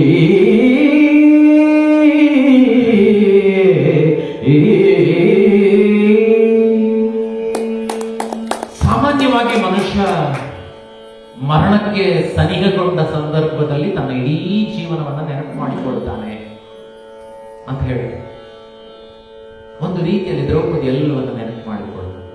ಪಾಂಚಾಲ ದೇಶದಲ್ಲಿ ನನ್ನ ಹುಟ್ಟು ಎಷ್ಟು ಶ್ರೇಷ್ಠವಾದ ಅಪ್ರತಿಮ ವೀರರು ತನ್ನಿಸಿಕೊಂಡಿರುವ 5 ಜನ ಪಾಂಡವರ ಹೆಂಡತಿಯಾಗಿ ಬದುಕುವ ಆ ವಿವಾಹದ ಸಂದರ್ಭ ಅದೆಷ್ಟು ಶ್ರೇಷ್ಠವಾಗಿದೆ, ಎಷ್ಟು ಹೆಮ್ಮೆ ಪಟ್ಟಿದ್ದೆ, ಸಂತೋಷ ಪಟ್ಟಿದ್ದೆ. ಆದರೆ ಈಗ ಯಾರದೋ ಮನೆಯಲ್ಲಿ ಅವರ ತಲೆ ಕೂದಲು ಬಾಚುವ, ಅವರಿಗೆ ಸುಗಂಧ ದ್ರವ್ಯ ಪೂಸುವ, ಅವರ ಕಾಲುಗಳನ್ನು ಒತ್ತುವ, ಅವರ ಸೇವೆ ಮಾಡುವ, ಅವರು ಚೀತು ಅಂದರೂ ಕೂಡ ಎಲ್ಲವನ್ನ ಸಹಿಸಿಕೊಂಡು ಬದುಕುವ ಈ ಸ್ಥಿತಿ ಸೈರಂಧ್ರಿಗೆ, ಈ ದ್ರೌಪದಿಗೆ ಬಂತು ಅಂತಾದ್ರೆ ಇದಕ್ಕಿಂತ ಕೀಳು ಜೀವನ ಬೇಕು ನನಗೆ. ಆದ್ದರಿಂದ ಹಗೆಗಳನ್ನ ಹಗೆಗಳು ಅಂತ ಸ್ವೀಕರಿಸುವುದಕ್ಕೆ ಸಿದ್ಧವಿಲ್ಲದೆ ಇರ್ತಕ್ಕಂಥ ಈ ಹೊತ್ತಿನಲ್ಲಿ ನಾನು ಇವರಿಗೇನು ಹೇಳಿ ಪ್ರಯೋಜನ ಇಲ್ಲ. ಹಾಗಾಗಿ ಪಾಂಡವರು ಜೋರಾಗಿ ಹೇಳ್ತಾಳೆ ಭೀಮಸೇನ, ನೀವು ವೀರರು ಎಂಬ ಬಿರುದನ್ನ ಬಿಟ್ಟುಬಿಡಿ, ಅದನ್ನು ಇನ್ನು ಮುಂದೆ ಧರಿಸಬೇಡಿ. ಆಮೇಲೆ ಮೂಗುದಾರವನ್ನು ಹಾಕಿಕೊಂಡಿರುವ ಹೋರಿಗಳಂತಿರುವ ನಿಮಗೆ, ಅಣ್ಣನ ಮಾತು ಮೂಗುದಾರ, ನೀವು ಹೋರಿಗಳೇ, ಶಕ್ತಿಶಾಲಿಗಳು, ಇದು ಕಂಬಳದ ಕೋಣ ಇದ್ದಾಳೆ ವಿವರಿಸುವುದಿಲ್ಲ, ಬರ್ತದೆ. 4 ಸರಪಳಿ ಹಾಕಿ 8 ಜನ ಇಟ್ಕೊಳ್ಳೋದು ಮತ್ತೆ ಹೊಡಿಯುವುದು. ನಾನು ಎಣಿಸ್ಕೊಳ್ಳೋದು ಆ ಕೋಣದ ಪರಿಸ್ಥಿತಿಯಾಗಿ ಎಂತ ಅರ್ಥ ಮಾಡ್ಬೋದು, ಹಿಡ್ಕೊಳ್ಳೋದು ಹೊಡಿಯುವುದು. ಬಿಟ್ಟಾಗ ಹೊಡೆದ್ರೆ ಓಡಬೇಕು ಅಂತ ಗೊತ್ತಾಗುತ್ತೆ, ಹಿಡ್ಕೊಂಡು ಹೊಡೆದ್ರೆ ಎಂತ ಮಾಡ್ಬೇಕು ಅಂತ ಗೊತ್ತಾಗುದಿಲ್ಲ. ಈ ಪರಿಸ್ಥಿತಿ, ಈ ಅಣ್ಣನ ಈ ಮಾತಿನ ಮೂಗು ದಾರಕ್ಕೆ ಸಿಕ್ಕಿ ಹಾಕಿಕೊಂಡಿರುವ ಹೋರಿಗಳಿರ್ತಿರುವ ನೀವು ಜೀವನ ವ್ಯರ್ಥ ಎಂದು ಏನು ಪ್ರಯೋಜನ ಇಲ್ಲ. ಆದ್ದರಿಂದ ಪಾಂಡವರಂತವರು ಇಂತಹ ದುಸ್ಥಿತಿಗೆ ಸಿಕ್ಕಾಂಡವರು ಯಾರಿದ್ದಾರೆ? ಹಾಗಾಗಿ ಒಂದು ಸಂದರ್ಭಕ್ಕೆ ಹೇಳುವುದನ್ನು ಕೇಳಿದ್ದೆ, ಸಾಕ್ಷಾತ್ ಯಮನೇ ಬಂದರೂ ಕೂಡ ಅವನ್ನ ಎದುರಿಸಬಲ್ಲ ಶಕ್ತಿ ಪಾಂಡವರಲ್ಲಿದೆ, ಭೀಮನಲ್ಲಿದೆ ಅಂತ ಕೇಳಿದ್ದೆ. ಎಲ್ಲುಂಟು, ಮನುಷ್ಯರನ್ನ ಎದುರಿಸುವುದಕ್ಕೆ ಸಿದ್ಧರಿಲ್ಲ, ಇನ್ನು ಯಮನನ್ನು ಎದುರಿಸುವ ಪರಿಸ್ಥಿತಿಯಲ್ಲಿ. ಆದ್ದರಿಂದ ನೀವೆಲ್ಲ ಸೇರಿ ನನ್ನ ಒಬ್ಬಳು ಹೆಂಡತಿಯನ್ನು ನೋಡ್ಕೊಳ್ಳಿಕ್ಕೆ ಆಗದೇ ಇರತಕ್ಕಂಥ ನೀವು ಎಂತ ಗಂಡಂದಿರ, ನೀವು ನಿಮಗೆ ಕೂಳು ಹಾಕಿದ್ದು ವ್ಯರ್ಥ. ಪಾಪ 12 ವರ್ಷ ಅಕ್ಷಯ ಪಾತ್ರೆ ಇಟ್ಕೊಂಡು ಬಡಿಸಿದ್ದಾಳೆ ಅಲ್ಲೋ, ಯೋಚನೆ ಮಾಡಿ. ಈಗೆಲ್ಲ ದಂಡ ಆಯ್ತು ಅಂತ ಹೇಳಿದ್ದಾರೆ. 12 ವರ್ಷ ಅನ್ನ ಹಾಕಿದ್ದು ದಂಡ ಆಯ್ತು ನಿಮಗೆ, ಬರೀ ಯೋಚನೆ ಇಲ್ಲ ನೀವು. ಆದ್ದರಿಂದ ಹಾಗಾಗಿ ನೀವು ಕ್ಷತ್ರಿಯರು ಯಾಕೆ ಹುಟ್ಕೊಂಡ್ರು ಗೊತ್ತಿಲ್ಲ. ಹಾಗಾಗಿ ನೀವು ಎಲ್ಲವನ್ನು ಕಳೆದುಕೊಂಡು, ಆವತ್ತು ಅಸಹಾಯ ವೀರರಾಗಿದ್ದು, ಎಲ್ಲ ಇತ್ತು, ನಿಮ್ಮ ಹತ್ರ ಇತ್ತು, ರಾಜ್ಯ ಇತ್ತು, ಅರ್ಧ ರಾಜ್ಯ ಇತ್ತು, ಸೈನ್ಯ ಇತ್ತು, ಇಂದ್ರಪ್ರಸ್ಥದಲ್ಲಿ ಎಲ್ಲ ಇತ್ತು. ಆದ್ರೆ ಎಲ್ಲವನ್ನೂ ಜೂಜಿನಲ್ಲಿ ಪಣ ಇಟ್ಟು ಕಳೆದುಕೊಂಡು ವನವಾಸ ಅನುಭವಿಸಿ ಈಗ ಎಂತಹ ದುಸ್ಥಿತಿ ಬಂದ್ರೆ ಇದ್ದೆ, ಬಾಕಿದ್ದು ಬಿಡಿ, ನೀವು ಬದುಕೋದು ಬಿಡಿ, ಬೇರೆ ಯಾರ್ದೋ ಸೇವಕರಾಗಿ ನೀವು ಬದುಕ್ತಾ ಇದ್ದೀರಿ. ಹೆಂಡತಿಗೆ ರಕ್ಷಣೆ ಕೊಡ್ಲಿಕ್ಕೆ ಆಗದೇ ಇರ್ತಕ್ಕಂಥ ಸ್ಥಿತಿಯಲ್ಲಿ ನೀವು ಬದುಕ್ತಾ ಇದ್ದೀರಲ್ಲ, ನಿಮ್ಮ ಜೀವನ ವ್ಯರ್ಥ ಅಂತ ಭೀಮನನ್ನ ಬೈತಾಳೆ. ಆಗ ಭೀಮ ಕೊಟ್ಟೈ ತನಗೆ ಸಾವಿನ ನೇಮವನು, ನಿಮ್ಮ ಅಣ್ಣನಾಜ್ಞೆ ವಿರಾಮವಾಗದೆ ಬದುಕಿ ಧರ್ಮದ ಮೈಸಿರಿಯನರಿದು ಕಾವಿನಿ ಕೇಳಿಗೆರಿ ನೆನೆವುದು ತಾಮಸರಿ ತಾಮೀರಿ ನುಡಿದ ತಾಮಸರಿ ತಾಮೀರಿ ನುಡಿದ ಉದ್ದಾಮತೆಯ ಸೈರಿಸುವುದು ಎಂದು ಎರಗಿದಳು ಶರಣದಲ್ಲಿ. ಕೊನೆಯದಾಗಿ ಭೀಮನಲ್ಲಿ ಬಹಳ ಸಮಾಧಾನದಿಂದ ಹೇಳ್ತಾಳೆ, ಭೀಮಸೇನ, ಗಂಡನಾದ ನೀನು, ಬಾಕಿಯವರ ವಿಚಾರ ಬೇರೆ, ನೀನು ರಕ್ಷಣೆ ಮಾಡುತ್ತಿದ್ದು ನಿನ್ನ ಬಳಿಗೆ ಬಂದದ್ದು, ಗಂಡನಾದ ನೀನೇ ಸಾವಿನ ಭಿಕ್ಷೆಯನ್ನು ನನಗೆ ಕೊಡ್ತಾ ಇದ್ದೆ, ಸ್ವೀಕರಿಸ್ತೇನೆ ನಾನು, ನೀನು ಸಾಯುವುದೇ ಗತಿ. ಆದರೆ ಅಣ್ಣನ ಆಜ್ಞೆ ಮುಖ್ಯ, ಧರ್ಮದ ಪಾಲನೆ ಮುಖ್ಯ, ಧರ್ಮ ಸೂಕ್ಷ್ಮ ಮುಖ್ಯ ಅಂತ ಯೋಚನೆ ಮಾಡಿ ಕುಳಿತಿರ್ತಕ್ಕಂತಹ ನೀವು ಮಡದಿಯಾದ ದ್ರೌಪದಿಗೆ ಸಾವನ್ನ ದಯಪಾಲಿಸಿದ್ರಿ ಅನ್ನೋದು ನೆನಪಿರಲಿ, ನಿಮ್ ಜೀವನದಲ್ಲಿ ನೆನಪಿರಲಿ. ಅದರ ಜೊತೆಗೆ ಪ್ರಾರ್ಥನೆ, ಮುಂದೆ ಏನಾಗ್ತದೆ ಗೊತ್ತಿಲ್ಲ. ಆದ್ದರಿಂದ ಸರಸದ ಸಂದರ್ಭದಲ್ಲಿ ನನ್ನ ಜೊತೆಯಲ್ಲಿ ಹೇಗಿದ್ದೀರಿ ಎನ್ನುವುದನ್ನು ನೆನಪಿಟ್ಟುಕೊಳ್ಳಿ. ಆಗ ನಾನೇ ಪ್ರಾಣವಾಗಿದ್ದೆ, ನಾನೇ ಜೀವ ಆಗಿದ್ದೆ, ಎಲ್ಲವೂ ಆಗಿದ್ದೆ. ಆದ್ರೆ ಈಗ ಯಾರಿಗೂ ಬೇಡವಾಗದೇ ಇರ್ತಕ್ಕಂಥ ಸ್ಥಿತಿಗೆ ಬಂದೆ. ಕೊನೆಯದಾಗಿ ಪ್ರಾರ್ಥನೆ ಒಂದೇ, ಸಿಟ್ಟಿನ ಆವೇಶದಲ್ಲೋ ನೋವಿನ ದುಃಖದಲ್ಲೋ ಏನೇನೋ ಮಾತುಗಳನ್ನು ಆಡಿದೆ, ಉದ್ದಟತನ ಇರ್ಬೋದು, ತಪ್ಪಿರ್ಬೋದು, ಗೊತ್ತಿಲ್ಲ. ನಾನು ಮರಣವನ್ನು ಸ್ವೀಕರಿಸ್ತೇನೆ, ನನ್ನನ್ನು ಕ್ಷಮಿಸಿ, ನನ್ನ ಉದ್ದಟತನವನ್ನು ಕ್ಷಮಿಸಿ ಅಂತ ಕೈ ಮುಗಿದು. ಈಗ ಭೀಮ ಕರಗಿದೆ. ಭೀಮ ಕರಗಿದ ಅನ್ನುವುದಕ್ಕೆ ಸಂಕೇತ ಅವನ ಕಣ್ಣುಗಳಿಂದ ಧರಧರಣೆ ನೀರು ಹರಿದು ಬಿಡುತ್ತೆ. ಎನಲು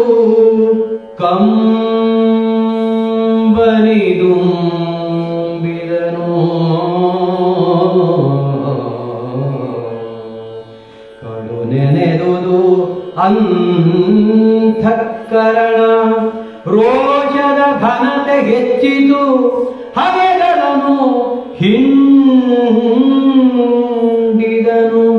ಮನದೊಳಗೆ, ಹಗೆಗಳನ್ನು ಹಿಂಡಿದನು.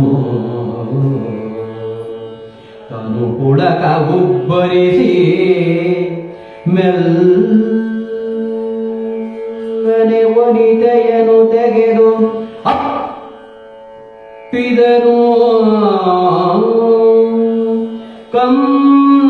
ಕಂಬನಿಯ ದೊಡೆದನು ಸೆರಗಿನರಿ ಕಲಿಭೀಮ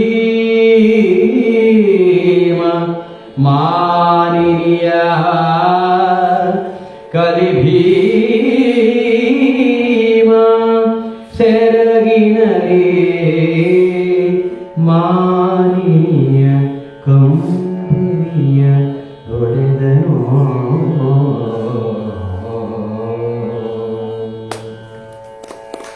ಮನುಷ್ಯನ ಮನಸ್ಸನ್ನ ಬದಲಾಯಿಸುವುದು ಸಿಟ್ಟಲ್ಲ, ಪ್ರೀತಿ, ನಯ. ನಾನು ಹೇಳೋದು ದೊಡ್ಡವರಿಗೆ, ಮಕ್ಕಳ ಜೊತೆಗೆ ವ್ಯವಹರಿಸುವಾಗ ನೀವೆಷ್ಟು ಸಿಟ್ಟು ಕ್ರೋಧದಲ್ಲಿ ಮಾತಾಡ್ತೀರೋ ಅಷ್ಟು ಜೋರಾಗ್ತಾರೆ. ನೀವು ಕರಗಿ, ಅವರು ಕರಗ್ತಾರೆ. 37 ವರ್ಷ ಮಕ್ಕಳೊಂದಿಗೆ ಇದ್ದವ ನಾನು, ಆದ್ರಿಂದ ಹೇಳ್ತಾರೆ. ಈಗ ಕರಗಿದ, ಯಾವಾಗ ಅವಳು ಕಣ್ಣಲ್ಲಿ ಕಣ್ಣೀರು ತುಂಬಿಕೊಂಡು ಸಾವು ನನಗೆ ಭಿಕ್ಷೆ ಆಯ್ತು, ನಾನೇನೋ ತಪ್ಪು ಮಾಡಿದ್ರೆ ಕ್ಷಮಿಸು ಅಂತ ಹೇಳಿದಾಗ ಭೀಮ ಕರಗಿ ಬಿಟ್ಟ. ಕಣ್ಣೀರ ಧಾರೆ ಹರಿಯಿತು. ಎಲ್ಲೋ ಹಿರೇಮಗಳೂರು ಕಣ್ಣನ್ನವರು ಒಂದು ದೊಡ್ಡ ಸಭೆಯಲ್ಲಿ ಹೇಳಿದ ಮಾತು ನೆನಪಾಗುವುದು ನನಗೆ. ಹೆಣ್ಣಿನ ಕಣ್ಣೀರು ಕೇವಲ ಕಣ್ಣೀರಲ್ಲ, ಅದು ಕ್ರೋಧ, ಸಿಟ್ಟು, ರೋಷ. ಗಂಡಿನ ಯಾವುದು ಕಣ್ಣೀರು, ಅದು ಕೇವಲ ಕಣ್ಣೀರಲ್ಲ, ಅದರ ಹಿಂದೆ ಬೇಕಾದಷ್ಟು ಭಾವ ಇದೆ. ಅದಕ್ಕೆ ಗಂಡಸರು ಹತ್ತಿದ್ರೆ ಪ್ರಶ್ನೆ ಇಲ್ಲ, ಅಥವಾ ಭೀಮ, ಓ ದೇವ, ಭೀಮ ಅಂದ್ರೆ ಮತ್ತಿಲ್ಲ, ಅದು ಕರಗಿತ್ತು. ನಾನು ಯಾಕೆ ಹೇಳಿದೆ ನಾನಂದ್ರೆ, ಅದು ಕೇವಲ ಕಣ್ಣೀರಾಗಿರಲಿಲ್ಲ, ಒಳಗಡೆ ರೋಷ ಎದ್ದು ಬಿಸಿ ಕಣ್ಣೀರು ಹರಿದದ್ದು. ಒಳಗಡೆ ಭುಗಿಲೆತ್ತಿದೆ ರೋಷ. ಆ ರೋಷದಲ್ಲಿ ಎದ್ದವನೇ ಕಣ್ಣೀರು ತೆಗಿತ. ದ್ರೌಪದಿಯ ಬಗೆಗಿನ ಅಕ್ಕರೆಯಿಂದ ಅವನನ್ನ ಬರಸೆಳೆದು ಅಪ್ಪಿ ಹಿಡಿದುಕೊಂಡ. ತನ್ನ ಹೆಗಲ ಮೇಲಿದ್ದಂತ ಉತ್ತರೀಯದಲ್ಲಿ ಅವಳ ಕಣ್ಣೀರನ್ನ ಒರೆಸಿದ ಮತ್ತು ಸಮಾಧಾನ ಮಾಡ್ತಾ ಅವನು ಹೇಳ್ತಾನೆ, ಮುಂದುವರೆದು ಹೇಳ್ತಾನೆ, ಏನು? ಕುರುಡನೇವರಿಸಿದನು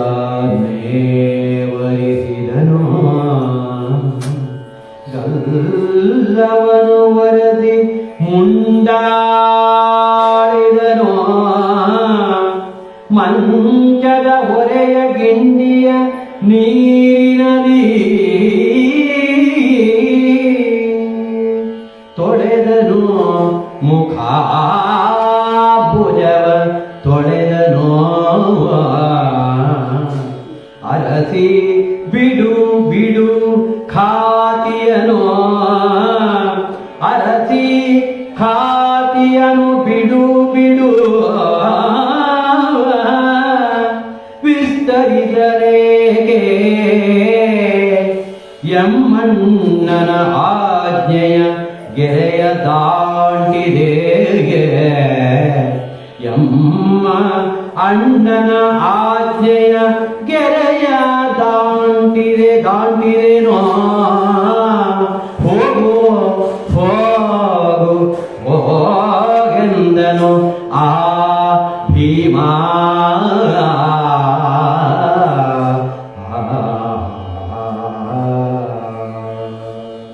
ಅಷ್ಟೇ ಅಲ್ಲ, ಆ ದುಃಖದಲ್ಲಿ ಅವಳನ್ನು ಸಮಾಧಾನ ಪಡಿಸಿ ಕಣ್ಣೀರು ಒರೆಸಿದಂತಹ ಭೀಮಸೇನ ಅವಳನ್ನು ಸಾಂತ್ವನಗೊಳಿಸ್ತಾನೆ.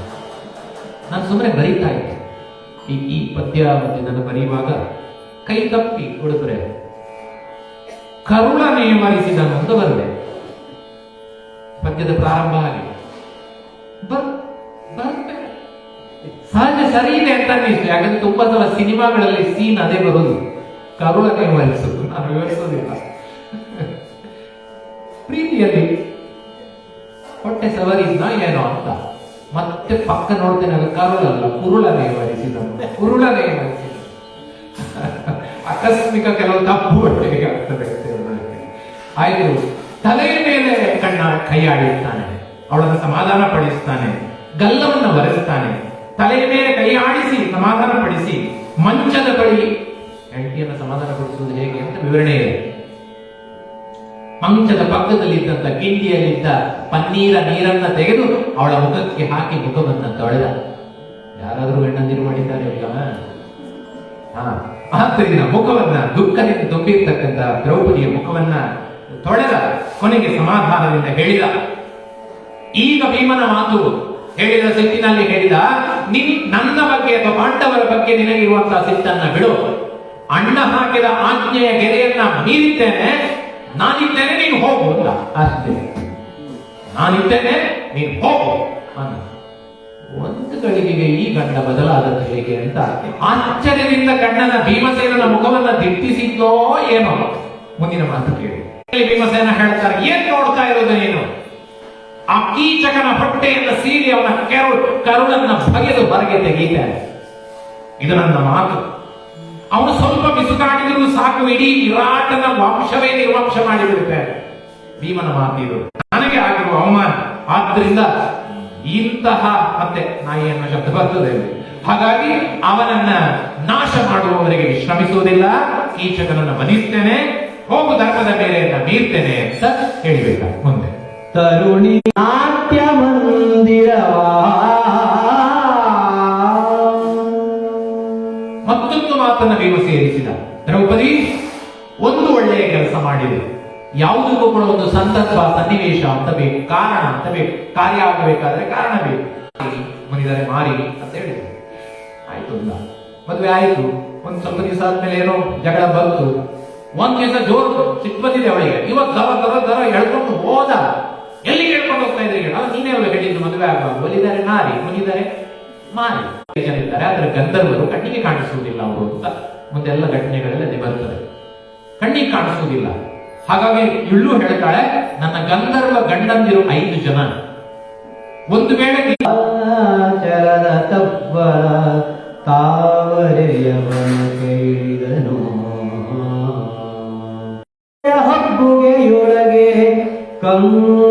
ಮಂಗಳ ಬೆಳಕು ಕುಳಿಸ್ತಾ ಇದ್ದವಳು ಇವತ್ತು ನಾಟ್ಯ ಮಂದಿರಕ್ಕೆ ಬರ್ಲಿಕ್ಕೆ ಹೇಳ್ತಾಳೆ ಅಂದ್ರೆ ಇಷ್ಟು ಬೇಗ ಈ ಪರಿವರ್ತನೆ ಅನ್ನೋದನ್ನ ಆನಂದದಲ್ಲಿ ತನ್ನ ಸಿದ್ಧತೆಯನ್ನ ಮಾಡಿಕೊಳ್ಳುತ್ತಾರೆ. ಏನ್ ಮಾಡ್ಕೊಂಡಿರ್ಬೋದು ನೀವು ಊಹನೆ ಮಾಡಿ, ಯಾಕಂದ್ರೆ ಅದಕ್ಕೆ ಸಮಯ ಹೋಗ್ತದೆ. ಆದ್ದರಿಂದ ಯಾಕಂದ್ರೆ ನೀವು ಎಲ್ಲಿ ಮೂಡಿ ಮನುಷ್ಯ ಸ್ವಲ್ಪ ಆದ್ರೆ ಎಲ್ಲಿ ಏನಾಗ್ತದೆ ಗೊತ್ತಿಲ್ಲ ಅಂತ ಹೇಳಿ, ಆದ್ರಿಂದ ಎಚ್ಚರ ಹೋಗಿ ಅವನನ್ನ ಹೊಡೆದುರುಳಿಸು. ನನ್ನ ಪ್ರೀತಿಗೆ ಒಂದು ಉಡುಗೊರೆಯನ್ನ ನೀನು ಕೀಚಕನನ್ನ ಸಂಹರಿಸುವುದರ ಮೂಲಕ ಕೊಡಬೇಕು ಎಂದಾಗ ಭೀಮ ನಗುತ್ತಾ ನಗುತ್ತಾ ಎದ್ದ. ನಂಗೆ ಸರ್ ಹೀಗೆ ಮಾಡ್ತಾ ಇರುವಾಗ ಈ ಸನ್ನಿವೇಶಕ್ಕೆ ಚೆನ್ನಾಗಿದೆ ನೋಡಿ. ಅವನು ಒಂದು ಸೀರೆ ಉಟ್ಟ, ಬಹಳ ಚಂದ ವಿವರಣೆ ಕೊಡ್ತಾರೆ. ದೊಡ್ಡ ಗಂಟಿನ ಘಳಿಯನುಟ್ಟನು ಮಲ್ಲಗಂಟಿನಲ್ಲಿ ಇದ್ದ. ದೊಡ್ಡ ಗಂಟು ಅಂದ್ರೆ ಯಾವುದು? ಹೆಂಗಸರು ಸೀರೆ ಉಡುವಾಗ ಮೊದಲು ಆ ದ್ರೌಪದಿ ವಸ್ತ್ರಾಭರಣದ ಕಾಲದಲ್ಲಿ ಕೂಡ ಅವಳನ್ನು ರಕ್ಷಣೆ ಮಾಡಿದ್ದವರೆಗೆ ಅದೇ ಅಲ್ವಾ? ಆ ದೊಡ್ಡದು ಅದನ್ನ ಕಟ್ಟಿದ ದ್ರೌಪದಿ ತಂದಿರುವಂತಹ ಸೀರೆಯನ್ನ, ಅಂದ್ರೆ ಸ್ತ್ರೀವೇಷವನ್ನು ಧರಿಸಿದ್ದಾನೆ, ಸೀರೆಯನ್ನ ಉಟ್ಟಿದ್ದಾನೆ. ಹೊರಟು ನಿಂತಹ ಭೀಮ ಒಂದು ಸಲ ಕನ್ನಡಿಯ ಹಾಗೆ, ಇವಳೇ ಕನ್ನಡಿ, ಯಾರು ಎದುರುಗಡೆ ಇರುವಂತಹ ದ್ರೌಪದಿ ನಿಂತಿದ್ದಾನೆ. ಖುಷಿಯಾಗಿ ಕಳಿಸ್ಕೊಡ್ಬೇಕಲ್ಲ, ಎಷ್ಟು ಚಂದ ಮಾಡಿ ಕಳಿಸ್ತಾಳೆ ನೋಡಿ ದ್ರೌಪದಿ. ಖಳನ ಮುರಿಯೆಂದು ಅಬಲೆ ನೊಸಲರಿ ತಿಲಕವನು ರಚಿಸಿದಳು, ಸೇಸೆಯ ತಳಿದಳು, ಏರಿಸಿ ತಿಗುರ ಗೆಲಿದಳು, ಹಿಡಿದ ಹೊಸ ಪರಿಯ ಬಲು ಭುಜನ ಹರಿಸಿದಳು, ಕಗ್ಗತ್ತಲೆಯ ಹಬ್ಬುಗೆಯೊಳಗೆ ನಾಟ್ಯದ ನಿಲಯ ಮಧ್ಯದ ಮಣಿಯ ಮಂಚದ ಮೇಲೆ ಪವಳಿಸಿದ.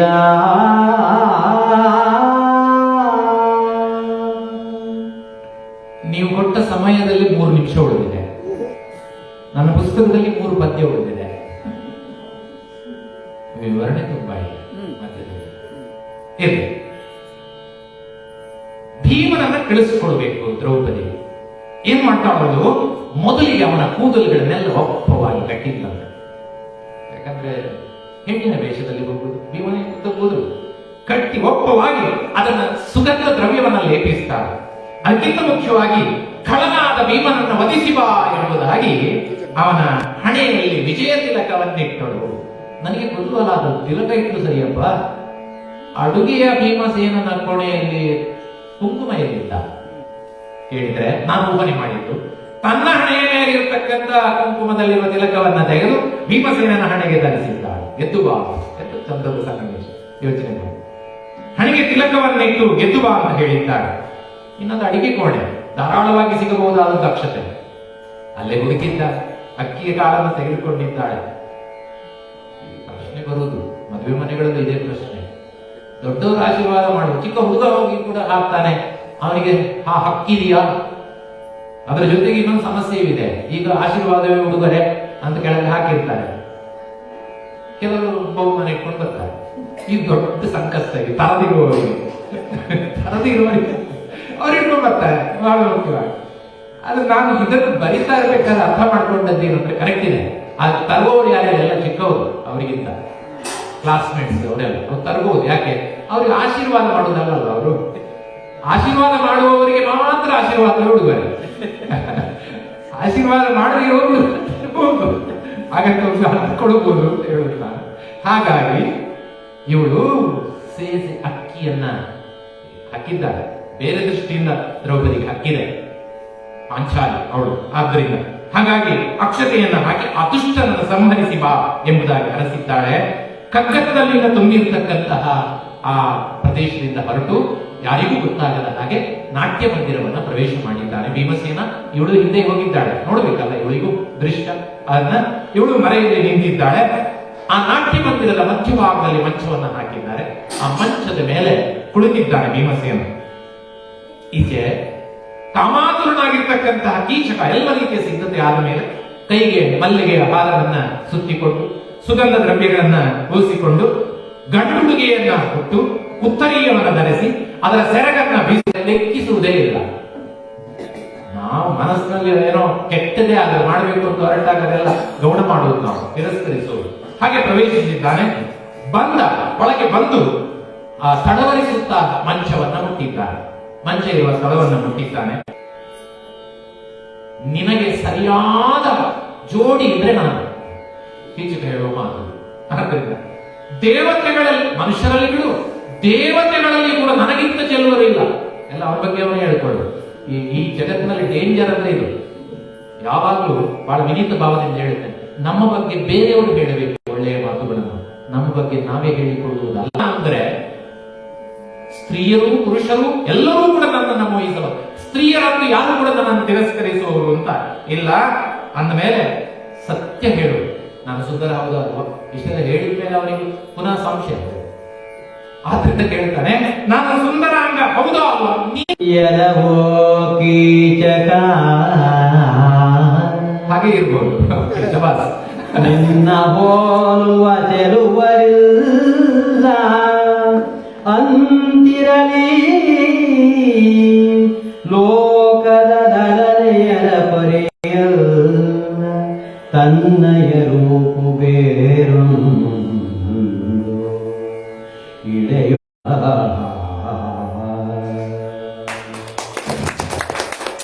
ಯಾವಾಗ ಕೀಚಕ ಈ ರೀತಿಯಲ್ಲಿ ಸ್ವಪ್ರಶಂಸೆಯ ಮಾತುಗಳನ್ನು ಹೇಳ್ತಾ ಇದ್ದೋ ಆವಾಗ ಭೀಮಸೇನಂದ, ಹೌದು, ಜಗತ್ತಿನಲ್ಲಿ ನಿನ್ನಷ್ಟು ಸುಂದರ ಅಂಗರು ಯಾರು ನಿಂತರೆ ಗೊತ್ತಾಗಲಿಲ್ಲ. ಹತ್ತಿರ ಬಾ ನೋಡುವೇನಂತೆ. ಮತ್ತು ಯಾವ ಪುರುಷರು ಸೋಲದೇ ಇರತಕ್ಕಂತ ಶ್ರೇಷ್ಠತೆಯನ್ನು ಹೊಂದಿರುವ ನನಗೆ ಸರಿಸಾಟಿ ಇರತಕ್ಕಂಥ ನನ್ನನ್ನು ನಾನು ನಿನಗೆ ಮನಸಾರೆ ಒಲಿದಿದ್ದೇನೆ ಹೇಳಿದ್ರೆ ನಿನ್ನ ಬಹುಭಾಗ್ಯ ಎಷ್ಟು ಅಂತ ಯೋಚನೆ ಮಾಡು. ಆ ಸೌಭಾಗ್ಯವನ್ನು ಆನಂದಿಸಬೇಕು ಅಂತಾದ್ರೆ ದೂರದಲ್ಲಿ ನಿಂತು ಮಾತನಾಡಿದ್ರೆ ಆಗ್ತದ? ಹಾಗಾಗಿ ನನ್ನ ಹೆಣ್ತನದ, ನನ್ನ ಚೆಲುವಿಕೆಯ, ನನ್ನ ಶ್ರೇಷ್ಠತೆ ಏನು ಅಂತ ಗೊತ್ತಾಗಬೇಕಾದ್ರೆ ಹತ್ತಿರ ಬಾ ಅಂದ. ಖುಷಿಯಾಯ್ತು ಕೀಚಕನಿಗೆ. ಹತ್ತಿರ ಬಂದ, ಸಂಭ್ರಮಿಸಿದ. ಹತ್ತಿರ ಬಂದು ಅವನ ಮೈ ಮುಟ್ಟಿದ.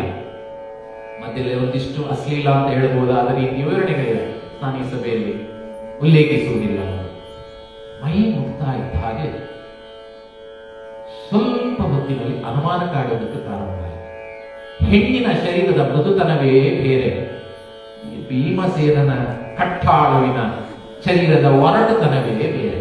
ಯಾಕೋ ಅವನು ಹೇಳ್ತಾನೆ, ಕರ್ಕಶತೆ, ಕ್ರೂರತೆ, ಇವುಗಳು ಗೋಚರವಾಗುವುದಕ್ಕೆ ಪ್ರಾರಂಭ ಆದಾಗ ಒಂದು ಮಾತು ಕೇಳಿದ, ಸೈರಂದ್ರಿ, ಏನಾದ್ರು ವೇಷ ಮರೆಸಿಕೊಟ್ಟಿದೆಯೋ ಹೇಗೋ?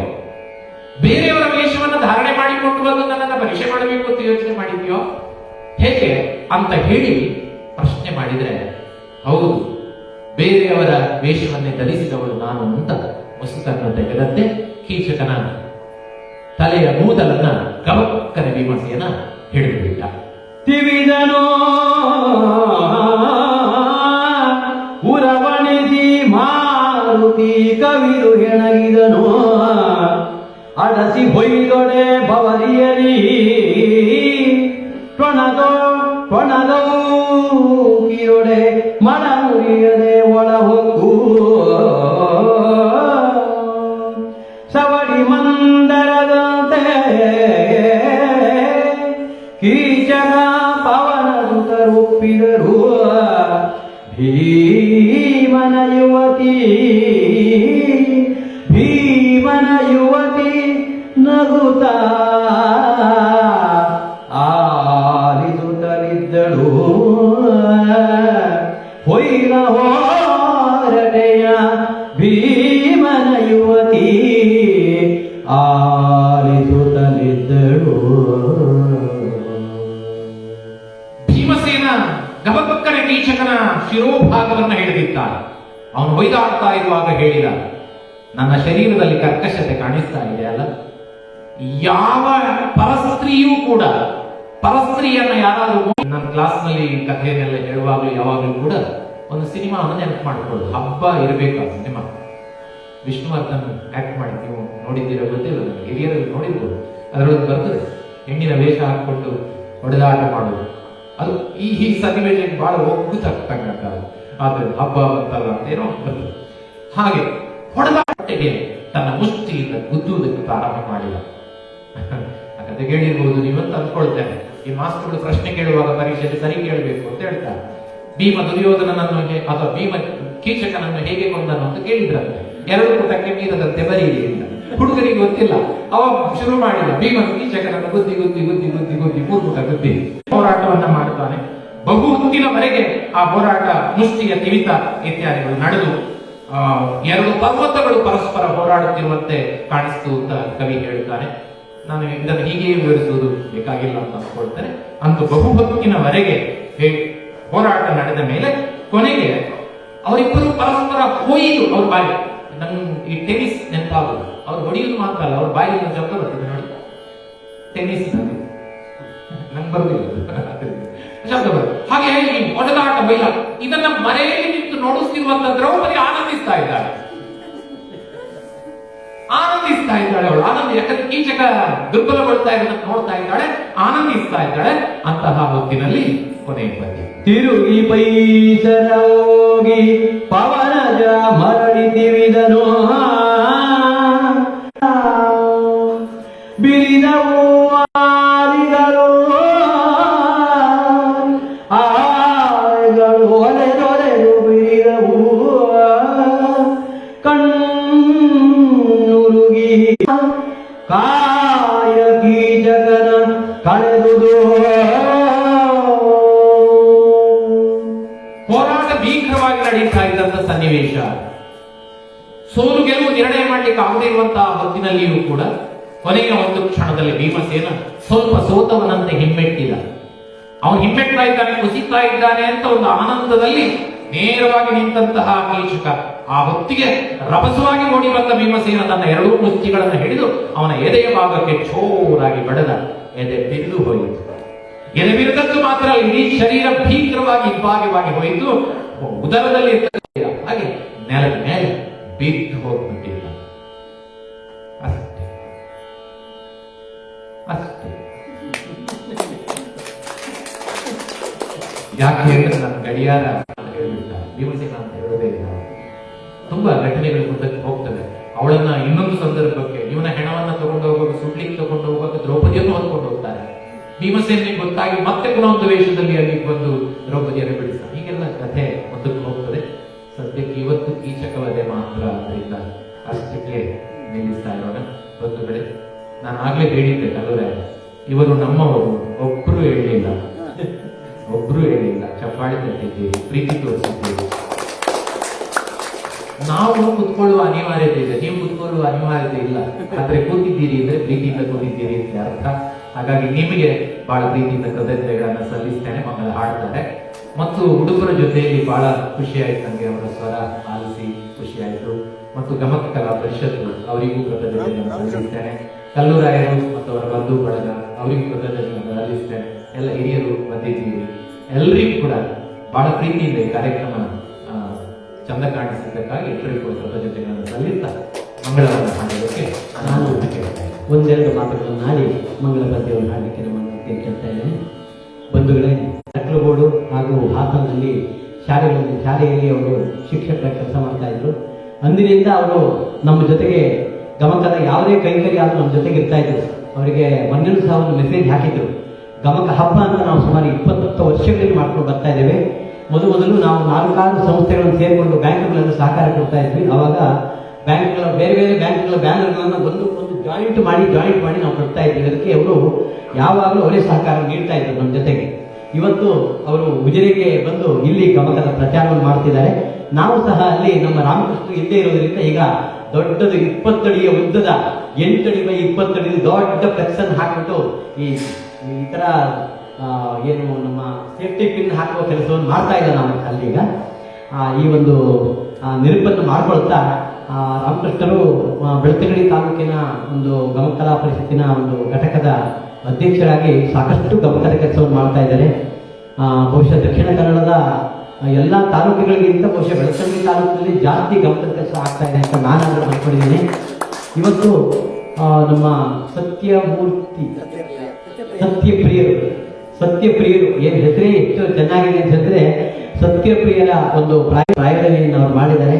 ಅದ್ರ ಜೊತೆಗೆ ರಾಮಕೃಷ್ಣ ಹತ್ರ ಕೇಳಿದೆ ನಾನು, ಎಷ್ಟು ಜನ ಬರಬಹುದು ನನ್ನ ನಿರೀಕ್ಷೆ ಇತ್ತು 10ರಿಂದ 12 ಜನ ಇದ್ರೂ ಸಾಕು, ನಾವು ಗಮಕವನ್ನು ಮಾಡ್ತೇವೆ.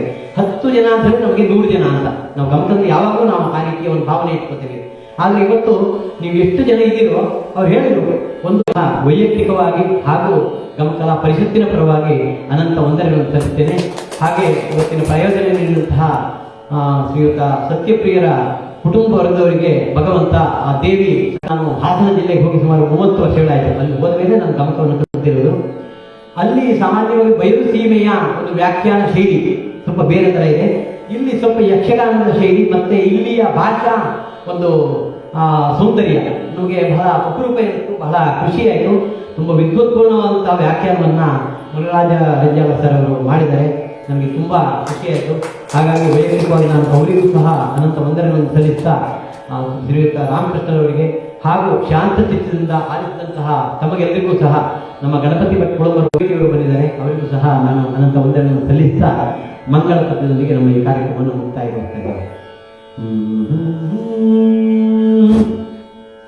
ವೇದ ಜಠರದಲ್ಲಿ ಜನಿಸಿದ ಅನಾದಿ ಮೂರುತಿ, ಅನಾದಿ ಮೂರುತಿ ಸರವೋ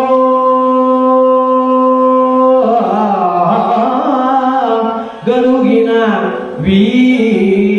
ಹೆಮ್ಮಗನ ಇಂದ್ರನ ಮಗನ ಅರ್ಜುನನ ತಳೋದರಿಯ ಸುಭದ್ರೆಯ ಮಾತುಳನ ಕಂಸನ ರೂಪನನು ಜರಾಸಂಧ ಅನಾದಿ ಮೂರುತಿ ಕೃಷ್ಣ, ಅನಾದಿ ಮೂರುತಿ ಕೃಷ್ಣ, ಕೃಷ್ಣ ಸಲಹೋ ಗದುಗಿನ ಸರ್ವೇ ಜನಾಃ ಸುಖಿನೋ ಭವಂತು, ಸಮಸ್ತ ಸನ್ಮಂಗಲಾನಿ ಭವಂತು. ಓಂ ಶಾಂತಿ ಶಾಂತಿ ಶಾಂತಿ. ಹರಿ ಓಂ. ಧನ್ಯವಾದ.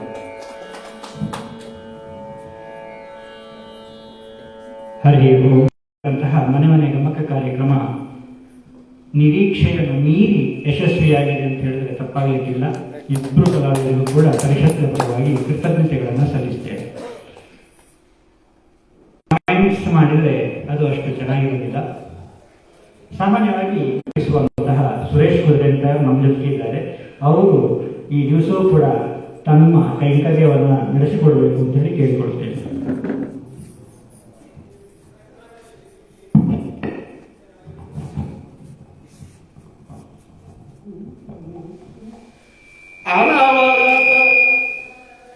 ಅನವರತ ವರಗಮಕ ರಂಜನೆ ಅನವರ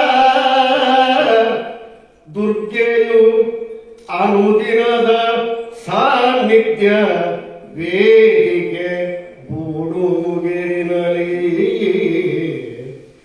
ಅನುಭವಿ ಪರಲವಿಂದ ದುರ್ಗೆಯ ಅನುದಿನದ ಸಾನ್ನಿಧ್ಯ ವೇದಿಕೆ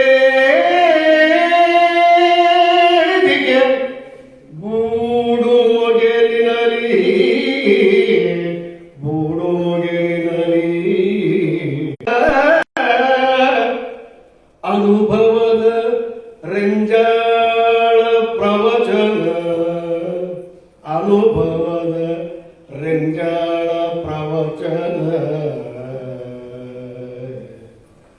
ಅನುಗ್ರಹಿಸಿ ಸರ್ವರನ್ನು ಪೊರೆವರೆ ದುರ್ಗೆ ಗರ್ಭಿದೆವು.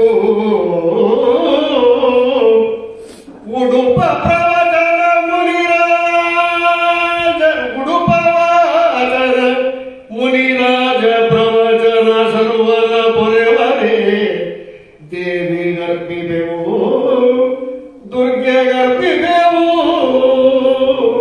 ದುರ್ಗಾ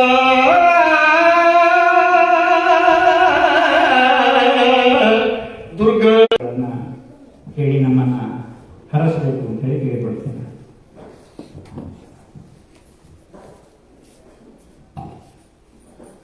ಈ ಕ್ಷೇತ್ರದ ದುರ್ಗಾ ಪರಮೇಶ್ವರಿ ದೇವಿಯನ್ನು ಸ್ಮರಿಸುತ್ತಾ ಅನುಗ್ರಹ ಬೇಡುತ್ತಾ ಹಾಗೆ ಎಲ್ಲ ದೇವದೇವರ ಅನುಗ್ರಹ ಬೇಡುತ್ತಾ ಇವತ್ತು ವೇದಿಕೆಯಲ್ಲಿರುವಂಥ ಮನೋರಂಜನೆ ಸತ್ಯಪ್ರಿಯ ಭಟ್ರು ಹೇಳ್ತಾ ಇದ್ದಾರೆ ಅಂತ ನಮಗೆ ಇವರು ಕೃಷ್ಣ ಹೇಳಿದ್ರು. ನಮ್ಮನೇಲಿ ಕೂಡ ಗಮಕ ಪ್ರವಚನ ಮಾಡಿದ್ದರು, ವಾಚನ ಪ್ರವಚನ ಬಹಳ ಚೆನ್ನಾಗಿತ್ತು. ಅದರ ಉದ್ಘಾಟನೆ ಕೂಡ ಸತ್ಯಪ್ರಿಯ ಭಟ್ರು ಮಾಡಿದ್ರು. ಬಹಳ ಅಚ್ಚುಕಟ್ಟಾಗಿ ಆಗಿದೆ ಇವರೆಲ್ಲ ಪ್ರೋತ್ಸಾಹದಿಂದ. ಆದ್ದರಿಂದ ಈ ಮನೆ ಮನೆ ಗಮಕ ಕಾರ್ಯಕ್ರಮ ಎಲ್ಲ ಕಡೆ ಕೂಡ ಆಗಬೇಕು. ಈಗ ಇಲ್ಲಿ ನೆರೆದ ಇನ್ನು ಎಷ್ಟೋ ಜನ ಮನೆಯವರು ಇರ್ಬೋದು ಇಲ್ಲಿ, ಅವರು ಕೂಡ ಇಂಥ ಕಾರ್ಯಕ್ರಮ ಹಮ್ಮಿಕೊಳ್ಳುವ ಹೆಚ್ಚಾಗಿ. ಹಾಗೆ ಇವತ್ತೊಂದು ಹೊಸ ವಾಚನ ಮಾಡೋದು, ಪ್ರವಚನ ವಾಚನ ಮಾಡೋದು ಇವತ್ತು ಕಂಡಾಗಿ ಆಗಿದೆ. ನನಗೆ ಭಾಳ ಸಂತೋಷ. ತುಂಬ ಚೆನ್ನಾಗಿ ಹೇಳಿದಿರಿ, ಅಚ್ಚುಕಟ್ಟಾಗಿ ಹೇಳಿದಿರಿ. ಯಾಕಂದರೆ ನಾನು ಭಾಳ ಗಮಕವನ್ನು ಮೆಚ್ಚಿಕೊಳ್ಳುವ. ನಿಮ್ಮ ಪ್ರತಿಯೊಂದು ಪದ್ಯ ಕೂಡ ಅಚ್ಚುಮೆಚ್ಚಾಗಿತ್ತು. ಹಾಗೆ ವಾಚನ ಪ್ರವಚನ ತುಂಬ ಚೆನ್ನಾಗಿತ್ತು. ಇದಕ್ಕಾಗಿ ನಾನು ಮೊದಲಾಗಿ ನಿಮಗೆ ಇಬ್ಬರಿಗೂ ನಾನು ವಿಶೇಷವಾಗಿ ಅಭಿನಂದಿಸುತ್ತೇನೆ. ಇಂತಹ ಕಾರ್ಯಕ್ರಮ ಹೆಚ್ಚಿನ ಕಡೆಯಲ್ಲಿ ಮೂಡಿ ಬರೋದು ಅದಲ್ಲದೆ ಆಗಿರಿ. ಭಾಳ ಸಂತೋಷ ಆಯಿತು. ನಿಮ್ಮ ಪರಿಚಯ ಕೂಡ ಸಂತೋಷ ಆಯಿತು. ಸತ್ಯಪ್ರಿಯ ಭಟ್ರಿಗೆ ವಿಶೇಷವಾಗಿ ನಾನು ಅಭಿನಂದಿಸುತ್ತೇನೆ. ಯಾಕಂತಂದರೆ ಇಂಥ ಒಂದು ಕಾರ್ಯಕ್ರಮ ಈ ಹಳ್ಳಿ ಬೆಳೆಸಿ ಮಾಡಿದ್ದಕ್ಕೆ ನಿಮಗೆ ವಿಶೇಷವಾಗಿ ನಾನು ಅಭಿನಂದಿಸುತ್ತೇನೆ. ಸೌತರ್ಕ ದೇವಸ್ಥಾನದಲ್ಲಿ ಗಣಪತಿ ದೇವಸ್ಥಾನದಲ್ಲಿ ದೇವರಿಗೆ ಅಭಿಷೇಕ ಮಾಡಿ ಹಾಗೆ ಅವರಿಗೆ ಪ್ರಾರ್ಥನೆ ಮಾಡಿ ನಮಗೆಲ್ಲ ಅನುಗ್ರಹ ಬೇಡಿಕೊಡುವವರು.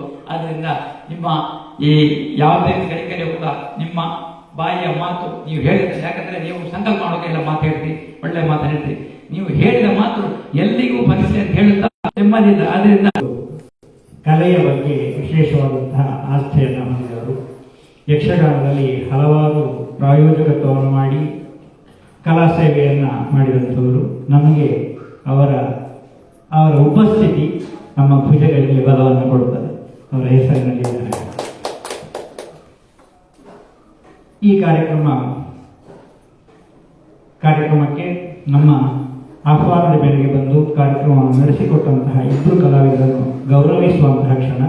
ಮನೆಯವರು ಅವರನ್ನು ಗೌರವಿಸಬೇಕು ಅಂತ ಹೇಳಿ ಕೇಳ್ಕೊಳ್ತೇನೆ. ಮೊದಲಿಗೆ ಕರ್ನಾಟಕ ಕಲಾಶ್ರೀ, ಗಮಕ ಕಲಾಶ್ರೀ ಗಣೇಶ್ ಉಡುಪ ಹಾಸನ ಇವರನ್ನು ಗೌರವಿಸಬೇಕು.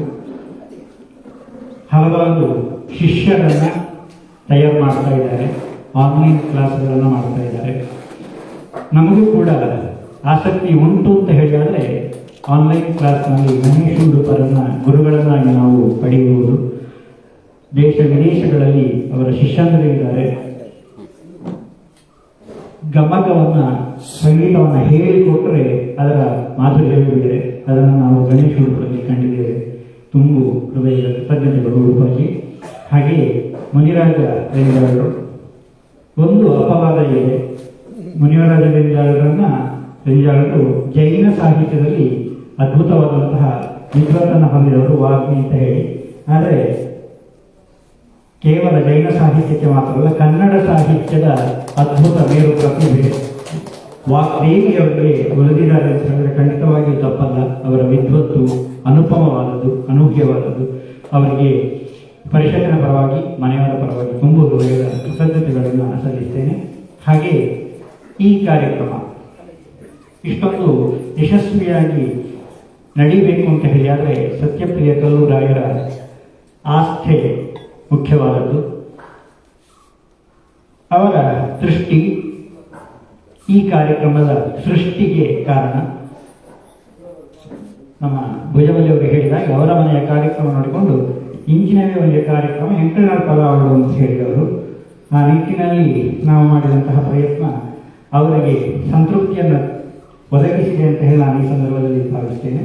ಹಾಗೆ ಅವರಿಗೂ ಕೂಡ ಅವರ ಮನೆಯವರಿಗೆ, ಎಲ್ಲ ಕುಟುಂಬದವರಿಗೆ ಪರಿಷತ್ತು ಸದಾ ಆಭಾರಿಯಾಗಿರ್ತದೆ, ಕೃತಜ್ಞತೆಗಳು. ಹಾಗೆಯೇ ಬಂದಂತಹ ಎಲ್ಲ ಶ್ರೋತೃವರ್ಗದವರಿಗೂ ಕೂಡ, ಜಯರಾಮಣ್ಣ ಇರ್ಬೋದು, ಸುರೇಶ್ ಕುದುರೆಂತ ಇರ್ಬೋದು, ಪತ್ರಿಕಾ ಮಾಧ್ಯಮದ ಶ್ರೀನಿವಾಸ ತಂತ್ರಿಯವರಿರ್ಬೋದು, ಹಾಗೆ ಎಲ್ಲ ಹಿರಿಯ ಕಿರಿಯ, ಹಾಗೆ ಗಣೇಶ್ ಉಡುಪರ ಕುಟುಂಬದವರು ಎಲ್ಲರೂ ಇದ್ದೀವಿ. ನಿಮಗೆಲ್ಲರಿಗೂ ಕೂಡ ಪರಿಷತ್ತಿನ ಪರವಾಗಿ, ಮನೆಯವರ ಪರವಾಗಿ ಎಲ್ಲರಿಗೂ ಕೂಡ ತುಂಬು ಹೃದಯದ ಕೃತಜ್ಞತೆಗಳನ್ನು ಸಲ್ಲಿಸ್ತಾ, ಯಾವ ಮನೆಯಲ್ಲೂ ಬೇಕಾದರೂ ಮನೆ ಗಮಕ ಕಾರ್ಯಕ್ರಮವನ್ನು ಮಾಡಬಹುದು. ಮಾಡುವ ಮನಸ್ಸು ಬೇಕು, ಹೇಳುವ ಮಾತು ಬೇಕಷ್ಟೇ. ನಮಗೆ ಒಂದು ವಿಷಯವನ್ನು ಸೂಚಿಸಿದರೆ ಮತ್ತೆ ನಾವು ನಿಮ್ಮ ಬೆನ್ನ ಹಿಂದೆ ಬೀಳ್ತೇವೆ ಯಾವಾಗ ಮಾಡುವುದು ಅಂತ ಹೇಳಿ. ಆದ್ದರಿಂದ ದೊಡ್ಡ ಖರ್ಚೇನೂ ಇದಕ್ಕೆ ಇಲ್ಲ, ಖರ್ಚು ಇಲ್ಲದೇ ಇರುವಂತಹ ಒಂದು ಕಾರ್ಯಕ್ರಮ. ಆದ್ದರಿಂದ ಗಮಕದ ಪ್ರಚಾರ ಕನ್ನಡ ಸಾಹಿತ್ಯದ ಪ್ರಸಾರ ಅದು ನಮ್ಮ ಧ್ಯೇಯ. ಆ ನಿಟ್ಟಿನಲ್ಲಿ ಎಲ್ಲರೂ ಕೂಡ ಪ್ರೋತ್ಸಾಹಿಸಬೇಕು, ನಮಗೆ ಆಶೀರ್ವಾದವನ್ನು ಮಾಡಬೇಕು ಅಂತ ಹೇಳಿ ಕೇಳಿಕೊಳ್ತಾ ಮಾತುಗಳನ್ನು ಮುಗಿಸ್ತಾ ಕಾರ್ಯಕ್ರಮವನ್ನು ದುರ್ಗಾ ಪರಮೇಶ್ವರಿ ದೇವಿಯ ದಿವ್ಯ ಕರುಣಾವಳಿಗಳಿಗೆ ಅರ್ಪಿಸ್ತಾ ಇದ್ದೇವೆ. ಓಂ ಶ್ರೀಕೃಷ್ಣ ಅರ್ಪಣೆ.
ಇದೆಲ್ಲ